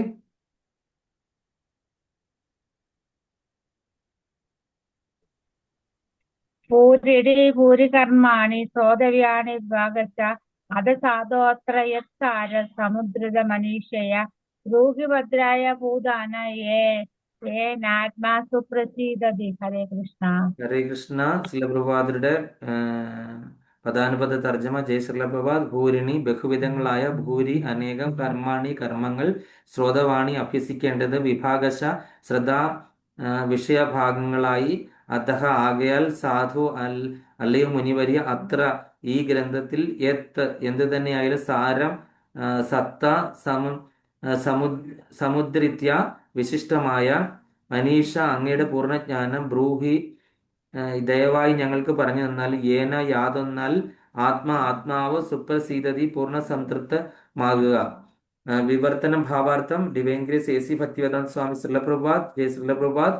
ബഹുവിധങ്ങളായ അനവധി വേദശാസ്ത്രങ്ങളിലെല്ലാം നിരവധി നിർദ്ദിഷ്ട കർത്തവ്യങ്ങളുണ്ടെങ്കിലും വ്യത്യസ്ത ഭാഗങ്ങളായി അനേക വർഷ അഭ്യസനങ്ങളിലൂടെ മാത്രമേ അവ പൂർണ്ണമായി ഗ്രഹിക്കാൻ സാധ്യമാകുകയുള്ളൂ. ആകയാൽ അല്ലയോ മുനിവരിയ, സമസ്ത ജീവജാലങ്ങളുടെ ക്ഷേമത്തിനായി ഈ സർവ്വ വേദശാസ്ത്രങ്ങളുടെയും വിശിഷ്ട അന്തസ്സത്ത് എന്താണെന്ന് ദയവായി വിശദമാക്കിയാലും അവിധമുള്ള നിർദ്ദേശങ്ങളാൽ അവരുടെ ഹൃദയം പൂർണ്ണമായി സംതൃപ്തമാകട്ടെ. അതിന്റെ ഭാവാർത്ഥം അമ്പിളി മാതാജി.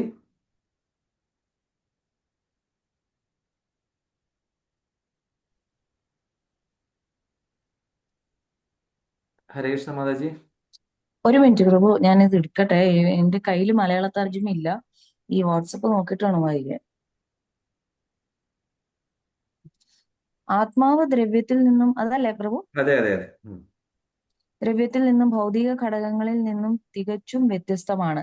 വ്യവസ്ഥാപിതമായി ആത്മാവ് ആത്മീയമായതിനാൽ എത്രത്തോളം ഭൗതിക പദ്ധതികൾ തയ്യാറാക്കിയാലും ആത്മാവ് ഒരിക്കലും പൂർണ്ണമായി സംതൃപ്തമാവുകയില്ല. ആത്മാവിന്റെ സംതൃപ്തിയാണ് സർവ്വ വേദശാസ്ത്രങ്ങളുടെയും ആത്മീയ നിർദ്ദേശങ്ങളുടെയും ലക്ഷ്യം. വിവിധ കാലങ്ങളിൽ വിഭിന്ന സ്ഥലങ്ങളിലുള്ള പലവിധങ്ങളായ ജീവസത്തുക്കൾക്കായി വ്യത്യസ്തങ്ങളായ നിരവധി സമീപന രീതികളാണ് ശുപാർശ ചെയ്യപ്പെട്ടിട്ടുള്ളത്. തൽഫലമായി വെളിവാക്കപ്പെട്ട ധർമ്മശാസ്ത്രങ്ങൾ അസംഖ്യങ്ങളാണ്. അനേകങ്ങളായ ഈ ധർമ്മശാസ്ത്രങ്ങളിൽ വ്യത്യസ്തങ്ങളായ മാർഗങ്ങളും നിർദ്ദിഷ്ട കർമ്മങ്ങളും ശുപാർശ ചെയ്തിരിക്കുന്നു. വർണ്ണാശ്രമ വ്യവസ്ഥിതിയിൽ സ്ഥിതി ചെയ്ത് ബഹുവിധങ്ങളായ ഈ അനേക ധർമ്മശാസ്ത്രങ്ങളുടെ പാഠങ്ങളിലൂടെ കടന്നു പോകാനും അവയെ മനസ്സിലാക്കാനും പതിതാത്മാക്കൾക്ക് കലിയുഗത്തിൽ സാധ്യമല്ലാത്തതിനാൽ ഈ സാമാന്യ ജനങ്ങളുടെ പതിതാവസ്ഥയെ മാനിച്ച് നൈമിഷാരണ്യത്തിലെ ഋഷിമാർ സൂത ഗോസ്വാമിയോട് അവണ്ണമുള്ള സർവ്വ ധർമ്മശാസ്ത്രങ്ങളുടെയും സാരാംശം വിശദമാക്കി തരുവാൻ അഭ്യർത്ഥിച്ചു. ഹരേ മനുഷ്യനെ കൃഷ്ണ. ആത്മീയതയിൽ ആ വായിച്ചോളൂ. ഹരേ കൃഷ്ണ. ഹരേ കൃഷ്ണ. വായിച്ചോ മാതാജി. മനുഷ്യനെ ആത്മീയ തലത്തിലേക്ക് ഉയർത്താൻ പ്രാപ്തമായ ഉത്തമമായ സംസ്ഥാപനമാണ് വർണ്ണാശ്രമ സമൂഹം എന്ന് കരുതപ്പെടുന്നു. എന്നാൽ കലിയുഗ പ്രഭാവത്താൽ ഈ വ്യവസ്ഥയുടെ നിയമശാസനകളെ നടപ്പിലാക്കുക സാധ്യമല്ല. വർണ്ണാശ്രമ വ്യവസ്ഥിതി നിർദ്ദേശിക്കുന്നത് പോലെ സാമാന്യ ജനങ്ങൾക്ക് അവരവരുടെ കുടുംബ ബന്ധങ്ങളെ പൂർണ്ണമായും വിച്ഛേദിക്കാനും സാധ്യമല്ല. പരിതസ്ഥിതി മുഴുവൻ എതിർപ്പുകൾ നിറഞ്ഞതാണ്. ഇവയൊക്കെ പരിചിന്തിക്കയാൽ ഈ കലിയുഗത്തിൽ സാധാരണക്കാരന് ആത്മീയ വിമോചനം അത്യധികം പ്രയാസകരമാണെന്ന് മനസ്സിലാക്കാം. ഈ വിഷയം സൂത ഗോസ്വാമിക്ക് മുമ്പിൽ സന്യാസി ശ്രേഷ്ഠന്മാർ അവതരിപ്പിക്കാനുള്ള കാരണമെന്തെന്ന് വരും ശ്ലോകങ്ങളിൽ വിശദമാക്കുന്നു.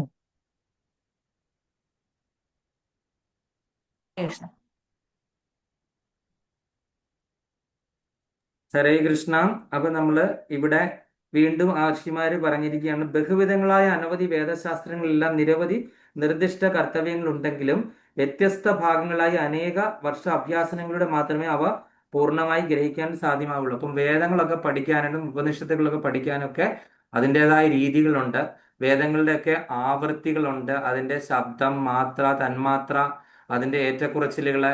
അപ്പൊ അതിൽ ഒരു അക്ഷരം പോലും നമ്മൾ ഉച്ചാരണത്തില് ഒരു തെറ്റ് വരാനോ ഒന്ന് പിഴവ് വരാനായിട്ട് പിഴവ് വന്നു കഴിഞ്ഞാൽ അത് വേറെ അർത്ഥമായി മാറും. നമുക്ക് നല്ലതിന് പകരം എന്താണ് മോശമാണ്. ഫലോദിഷ്ട കർമ്മങ്ങളാണ് അല്ലേ. ഈ ആത്മീയതയിലൂടെ നമ്മളുടെ ഒരു ഫലം കിട്ടാൻ ഉതകുന്ന രീതിയിലാണ്. ഇന്ന കാര്യം ചെയ്തു കഴിഞ്ഞാൽ ഇന്ന ഫലം. അപ്പൊ വേദങ്ങളിലൊക്കെ ഫലോദിഷ്ട കർമ്മങ്ങളെ പറ്റിയാണ് പറഞ്ഞിരിക്കുന്നത് അല്ലേ. ആ ഒരു ഉപാസനാകാന്ഡമാണ് വേദങ്ങളിലൊക്കെ പറഞ്ഞിരിക്കുന്നത്. അപ്പൊ അനേക വർഷങ്ങളിലെ അഭ്യാസവും കഠിന പരിശ്രമങ്ങളിലൂടെ മാത്രമേ അത് സാധ്യമാകുകയുള്ളൂ. ആകയാൽ അല്ലയോ മുനിവരിയ, സമസ്ത ജീവജാലങ്ങളുടെ ക്ഷേമത്തിനായി, അപ്പൊ സമസ്ത ജീവജാലങ്ങളുടെ ക്ഷേമത്തിനായി എന്താണ് ഈ സർവ വേദശാസ്ത്രങ്ങളിലെ വിശിഷ്ട അന്തസ്സത്തെ എന്തെന്ന് വിശദമാക്കിയാലും. അപ്പോൾ ഈ വേദശാസ്ത്രങ്ങളെല്ലാം കൂടി അരച്ച് കലക്കി ഒരു ക്യാപ്സൂൾ പരുവത്തിലാക്കി നമുക്ക് തരുവാണെന്നുണ്ടെങ്കിൽ എന്താണ് ഇതിന്റെ മുഴുവൻ അന്തസ്സത്ത് നമുക്ക് കിട്ടും. അതുകൊണ്ടാണല്ലോ നമ്മൾ ഭഗവത്ഗീത എന്താണ് പറയുന്നത്, സർവോപനിഷദോ ഗാവോ ദോഗ്ധ ഗോപാലനന്ദന ദുഗ്ധം ഗീതാമഹമതം മഹേതെന്ന് പറഞ്ഞിട്ടുള്ള ആ ഒരു ധ്യാന ശ്ലോകത്തിൽ നമ്മൾ കണ്ടിട്ടില്ലേ? ദുഗ്ധം ഗീതാമൃതം. അതെ. അപ്പൊ അതിനകത്ത് എന്താണ് പറയുന്നത്, ഈ സർവ്വ ഉപനിഷത്തുകളെയും വേദങ്ങളെയും ഒക്കെ ഒരു പശുവായിട്ട് ഉപമിച്ചു കഴിഞ്ഞു കഴിഞ്ഞാൽ ആ പശുവിനെ കറക്കുന്ന കറവക്കാരൻ ആരാണ്? ഭഗവാൻ. സാക്ഷാൽ പരമദിവ്യ പുരുഷനായ ഭഗവാൻ ശ്രീകൃഷ്ണനാണ് പശുവിനെ കറക്കുന്നു. അതിന്റെ കറവക്കാരനായിട്ട് ഭഗവാൻ നിൽക്കുന്നു. അതിന്റെ എന്താണ് കുടിക്കുന്ന കിടാവോ, പശുക്കിടാവോ, അർജുനനാവുന്ന പശുക്കിടാവ് അത് കുടിക്കുന്നു. അതിലെ എന്താണ് അമൃതം, എന്താണ് ഗീതാമൃതമാണ് അല്ലെ. അതിന്റെ പാലെന്ന് പറഞ്ഞു കഴിഞ്ഞാൽ എന്നാൽ ഗീതാമൃതം. അപ്പൊ എത്ര നല്ല ഭൂമിയാണ് ശങ്കരാചാര്യർ അവിടെ കൊടുത്തിരിക്കുന്നത് അല്ലേ. അപ്പം നമ്മൾ ഇതിൽ നിന്ന് മനസ്സിലാക്കേണ്ട എന്താണ്, ഈ സർവ്വ വേദങ്ങളുടെ ഉപനിഷത്തുകളെ എല്ലാം നമുക്കൊരു ക്യാപ്സൂള് പരുവാക്കി നമ്മൾ അത്രയും വേദങ്ങളോ ഉപനിഷത്തുകളോ പഠിച്ച് പുരാണങ്ങളോ പഠിച്ചു കഴിഞ്ഞാൽ നമ്മൾക്ക് എന്താണ് ഇത് നമ്മളെ കൊണ്ട് സാധിക്കത്തില്ല. ഈ ഒരു കലിയുഗത്തിൽ നമ്മൾ എന്താണ് മന്ദമതികളാണ് അല്ലെ. നമുക്ക് എന്താണ് അല്പായുസാണ്. അതുപോലെ തന്നെ നമ്മൾക്ക് ഇതുപോലെ തന്നെ ഒരുപാട് പ്രശ്നങ്ങളും പ്രതിസന്ധികളും ഇങ്ങനെയൊക്കെയുള്ള വ്യക്തികള് ഇതൊന്നും പഠിക്കാനോ മനസ്സിലാക്കാനൊന്നും സാധ്യമല്ല. മെഡിറ്റേഷൻ ഇരിക്കാൻ പറ്റുന്നുണ്ടോ? അത് സാധിക്കത്തില്ല. അപ്പോൾ ഒന്നും സാധിക്കാത്ത ഒരു അവസ്ഥയിൽ ഇതിന്റെ എല്ലാം കൂടി ഒരു സംഗ്രഹം നമുക്ക് ഒരു ക്യാപ്സൂൾ പരുവത്തിൽ തരുവാണ്. എന്നാൽ ഇത് മതി, ഇത് പഠിച്ചു കഴിഞ്ഞാൽ സർവ്വതുമായി എന്ന് പറയുന്നുണ്ടെങ്കിൽ അതാണ് ആ ശ്രീമദ് ഭാഗവതം. അപ്പൊ ആ ഭാഗവതത്തെ പറ്റി അവര് ഡയറക്റ്റ്ലി പറഞ്ഞിട്ടില്ല. അവര് എന്താണ് ഇതിന്റെ എല്ലാം കൂടെ കൂടി ഒരു സംഗ്രഹം ഞങ്ങൾക്ക് അതൊന്നും പഠിക്കാനായിട്ടുള്ള സമയമോ സാഹചര്യമോ അല്ലെങ്കിൽ അത്രയും ടൈമോ ഇല്ലാത്തത് കൊണ്ടും മന്ദമതികളാണ്, ആയുസ് കുറവുള്ളവരാണ്. അതുകൊണ്ട് അതെല്ലാം പഠിച്ച് തീർന്ന് നമുക്ക് എന്താണ് ആ മോക്ഷമാർഗത്തിലേക്ക് എത്തിച്ചേരാനായിട്ടുള്ള സാധ്യതകൾ കുറവായത് കൊണ്ട് എന്താണ് ഞങ്ങൾക്ക് ഇതിന്റെ എല്ലാം കൂടെ കൂടിയുള്ള ആ ഒരു സംഗ്രഹം അന്തസത്ത വിശദമാക്കി തന്നാലും അവിധമുള്ള നിർദ്ദേശങ്ങളാൽ അവരുടെ ഹൃദയം പൂർണ്ണമായി സംതൃപ്തമാകട്ടെ. അപ്പൊ അങ്ങനെ ഉള്ള ഒരു നിർദ്ദേശം അല്ലെങ്കിൽ ഒരു ഉപദേശം കിട്ടിയാൽ മാത്രമേ ഉള്ളൂ ശരിക്കും എന്താണ് ഈ കലിയുഗത്തിലുള്ള ജനങ്ങളുടെ ഹൃദയത്തിന് ശാന്തി ഉണ്ടാകുകയുള്ളൂ, അല്ലേ? അപ്പൊ അതിനു വേണ്ടിയിട്ട് നമ്മൾ ഭാവാർത്ഥത്തിൽ പല കാര്യങ്ങളും പറഞ്ഞിട്ടുണ്ട്, അല്ലേ? അപ്പം ഈ കലിയുഗത്തിലെ സാധാരണക്കാരന് ആത്മീയ മോചനം അത്യധികം പ്രയാസകരമാണ് എന്ന് മനസ്സിലാക്കണം. അപ്പോൾ ഈ ആത്മീയ മോചനം എന്ന് പറയുന്നത് വളരെയധികം പ്രയാസമാണ് കലിയുഗത്തിലുള്ള ആൾക്കാർക്ക്. അപ്പൊ ഈ വിഷയങ്ങളെ സൂത ഗോസ്വാമിക്ക് മുമ്പിൽ സന്യാസിമാർ അവതരിപ്പിക്കാനുള്ള കാരണങ്ങൾ എന്താണെന്ന് വരും ശ്ലോകങ്ങളിൽ വ്യക്തമാകുന്നത്. അത് 12, 13 അങ്ങനെയുള്ള തുടർന്നുള്ള ശ്ലോകങ്ങളിൽ എന്തുകൊണ്ടാണ് ഈ സന്യാസി ശ്രേഷ്ഠന്മാർ ഈ ശ്ലോകങ്ങൾ പറയാനായിട്ടുള്ള കാരണം, ഇങ്ങനെയുള്ള കാര്യങ്ങൾ സൂത ഗോസ്വാമി ചോദിക്കാൻ കാരണം എന്നുള്ളത് അടുത്ത ശ്ലോകങ്ങളിൽ വ്യക്തമാക്കുന്നുണ്ട്. ഇനി എന്തെങ്കിലും സംശയം ഉണ്ടെങ്കിൽ ചോദിക്കുക, അല്ലെങ്കിൽ ഓരോ പോയിന്റ് പറയാം. നമ്മുടെ സമയം കഴിഞ്ഞിരിക്കുന്നു, അല്ലെങ്കിൽ ഓരോ പോയിന്റ് പറയാം, എക്സിറ്റ് ആകും. ഹരേ കൃഷ്ണ. ക്ലാസ് അവസാനിച്ചിരിക്കുന്നു. 1 മണിക്കൂർ എന്ന് പറഞ്ഞ 6 മിനിറ്റ് വൈകി, ക്ഷമിക്കുക. ഹരേ കൃഷ്ണ. ഹരേ കൃഷ്ണ പ്രഭു. കലിയുഗത്തിലെ മനുഷ്യന്മാരുടെ ആ ഒരു അത് പറയുന്നു. അവര് പ്രായേണ അല്പായുസുക്കളും വഴക്കാളികളും മടിയന്മാരും തെറ്റായ വഴിയിൽ നയിക്കപ്പെട്ടവരും നിർഭാഗ്യവന്മാരും സർവോപരി ആകുലരുമാകുന്നു. 10ാമത്തെ. ഹരേ കൃഷ്ണ. ഇപ്പൊ കലിയുഗത്തിലെ ആൾക്കാര് എന്താണ്? മന്ദമതികളാണ്, അല്പായുസുക്കളാണ്. അതുപോലെ തന്നെ എന്താണ് അവരുടെ ആ ലക്ഷണങ്ങളെല്ലാം തന്നെ അവിടെ ഋഷിമാര് വിശദമാക്കി പറയുന്നു. ഇനി വേറെ ആർക്കാ?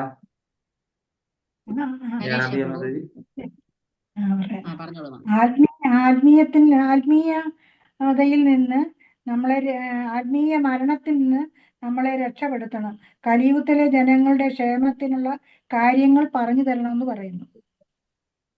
ആത്മീയ മരണത്തിൽ നിന്ന്, നമ്മൾ ഈ ഭൗതിക മരണത്തിൽ നിന്നല്ല നമുക്ക് രക്ഷപ്പെടേണ്ടത്. കാര്യം ഒരു ഭൗതിക മരണമാണ്. തക്ഷകൻ കടിച്ചിട്ട് ആ ഒരു ഭൗതിക മരണമായിട്ട് നമുക്ക് പരീക്ഷത്തിന്റെ മരണത്തെ കാണാൻ പറ്റുമോ? അത് എന്താണ് പൂർണ്ണമായിട്ടും ഭഗവാനെ അറിഞ്ഞ് എന്താണുള്ള ഒരു യാത്രയായിരുന്നു. നമ്മൾ ഭൗതികമായിട്ടൊരു മരണം എന്ന് പറഞ്ഞു കഴിഞ്ഞാൽ അതൊരു ശരിക്കൊരു ഭൗതിക മരണമല്ല. അപ്പം ഈ ആത്മാവ് മരിക്കുന്ന ഒരു സംഭവം ഉണ്ടല്ലേ, ഈ ഭൗതികതയിൽ ആണ്ടു പോകുന്ന സംഭവം, ഇത് തമ്മിലൊരു കോൺട്രഡിക്ഷൻ ഉണ്ട്. അതിൽ നിന്ന് എന്താണ് ആത്മാവിന്റെ മരണത്തിൽ നിന്ന് രക്ഷപ്പെടുത്തുകയാണ് ഈ പറയുന്ന ആധ്യാത്മിക ഗ്രന്ഥങ്ങൾ നമ്മളെ സഹായിക്കുന്നത്, അതിൽ നിന്ന് രക്ഷപ്പെടുത്താനായിട്ട്. അതിന്റെ കാര്യങ്ങൾ പറഞ്ഞു തരണമെന്ന് പറയുന്നു. ക്ഷേമത്തിനായിട്ടുള്ള കാര്യങ്ങൾ പറഞ്ഞു കൊടുക്കുക. ഇനി അടുത്ത് ശശികല മാതാജി പറഞ്ഞോളൂ. ഹരേ കൃഷ്ണ പ്രഭു. ഹരേ കൃഷ്ണ.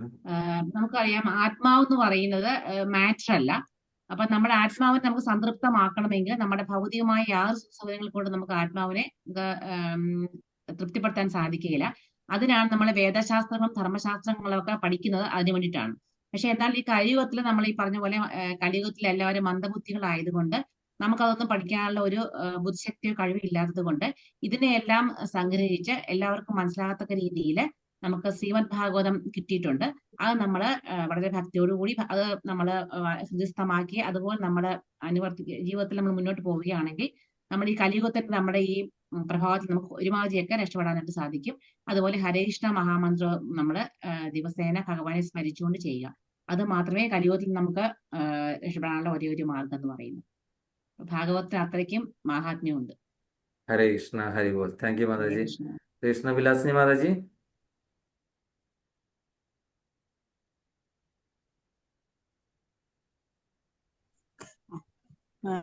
ഇതൊക്കെ തന്നെ എല്ലാ പോയിന്റും പറഞ്ഞു കഴിഞ്ഞു. മനുഷ്യർക്ക് ആത്യന്തിക ശ്രേയസ് നൽകുന്നത് യാതൊന്നാണോ അത് ഞങ്ങളോട് പറഞ്ഞു തരിക.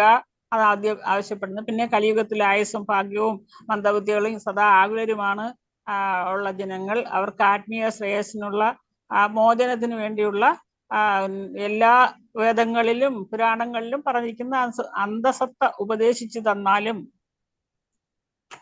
ഹരേ കൃഷ്ണ. താങ്ക് യു മാതാജി. സബിത മാതാജി. കൃഷ്ണ സർവക്ലേശങ്ങളെയും പര്യവസാനിപ്പിച്ച് ഭഗവത് സന്നിധിയിൽ അവന്റെ ശാശ്വത സ്ഥാനത്തേക്ക് മടങ്ങിപ്പോകുന്നതിനുള്ള ഉപാധിയാണ് മനുഷ്യജന്മം. പിന്നെ പ്രഭു പറഞ്ഞ ഒരു പോയിന്റും കൂടി ഞാൻ നോട്ട് ചെയ്തിട്ടുണ്ട്. ഭക്തിയുത സേവനത്തിൽ എപ്പോഴും ഉയർന്ന ആൾക്കാരുമായിട്ടും ഭൗതികതയിൽ എപ്പോഴും താഴെയുള്ളവരുമായി കമ്പയർ ചെയ്യണം. അപ്പോഴാണ് നമുക്ക് നമ്മുടെ ദുഃഖത്തിൽ നിന്ന് ഒരു മോചനം, ഒരു ആശ്വാസം നമുക്ക് കിട്ടത്തുള്ളൂ.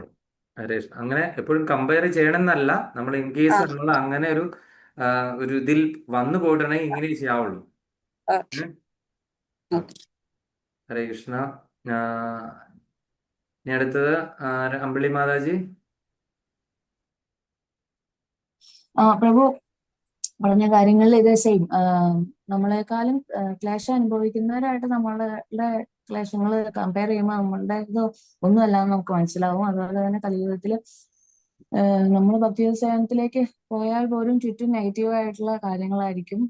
ചിലപ്പം അതിന് ഫേവറബിൾ ആയിട്ടുള്ള കാര്യങ്ങളായിരിക്കില്ല നടക്കുന്നത്. പക്ഷെ എന്നാലും നമ്മളുടെ ഡെത്ത് ഇൻഷുറൻസ് എന്നുള്ള ഒരു ഇതില് നമ്മൾ അതിന്റെ പ്രീമിയം അടച്ചുകൊണ്ടിരിക്കുക, ഹരേ കൃഷ്ണ മാത്രം ജപിക്കുക.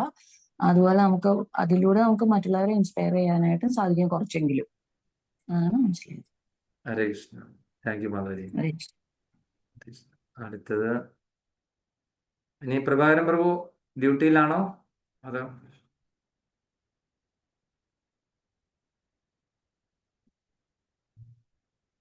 ഹരേ കൃഷ്ണ. അപ്പം വാഞ്ചകൽപതരുപശ്ച കൃപാസിന്ധുഭ്യശ്ച പവനേഭ്യോ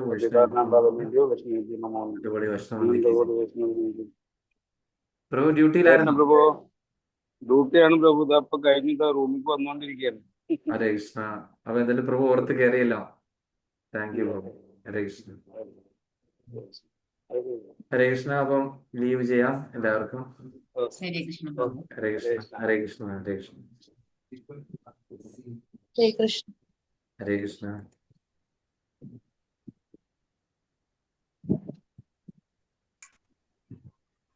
ഹരേ കൃഷ്ണ. ഹരേ കൃഷ്ണ മാതാജി. ഹരേ കൃഷ്ണ.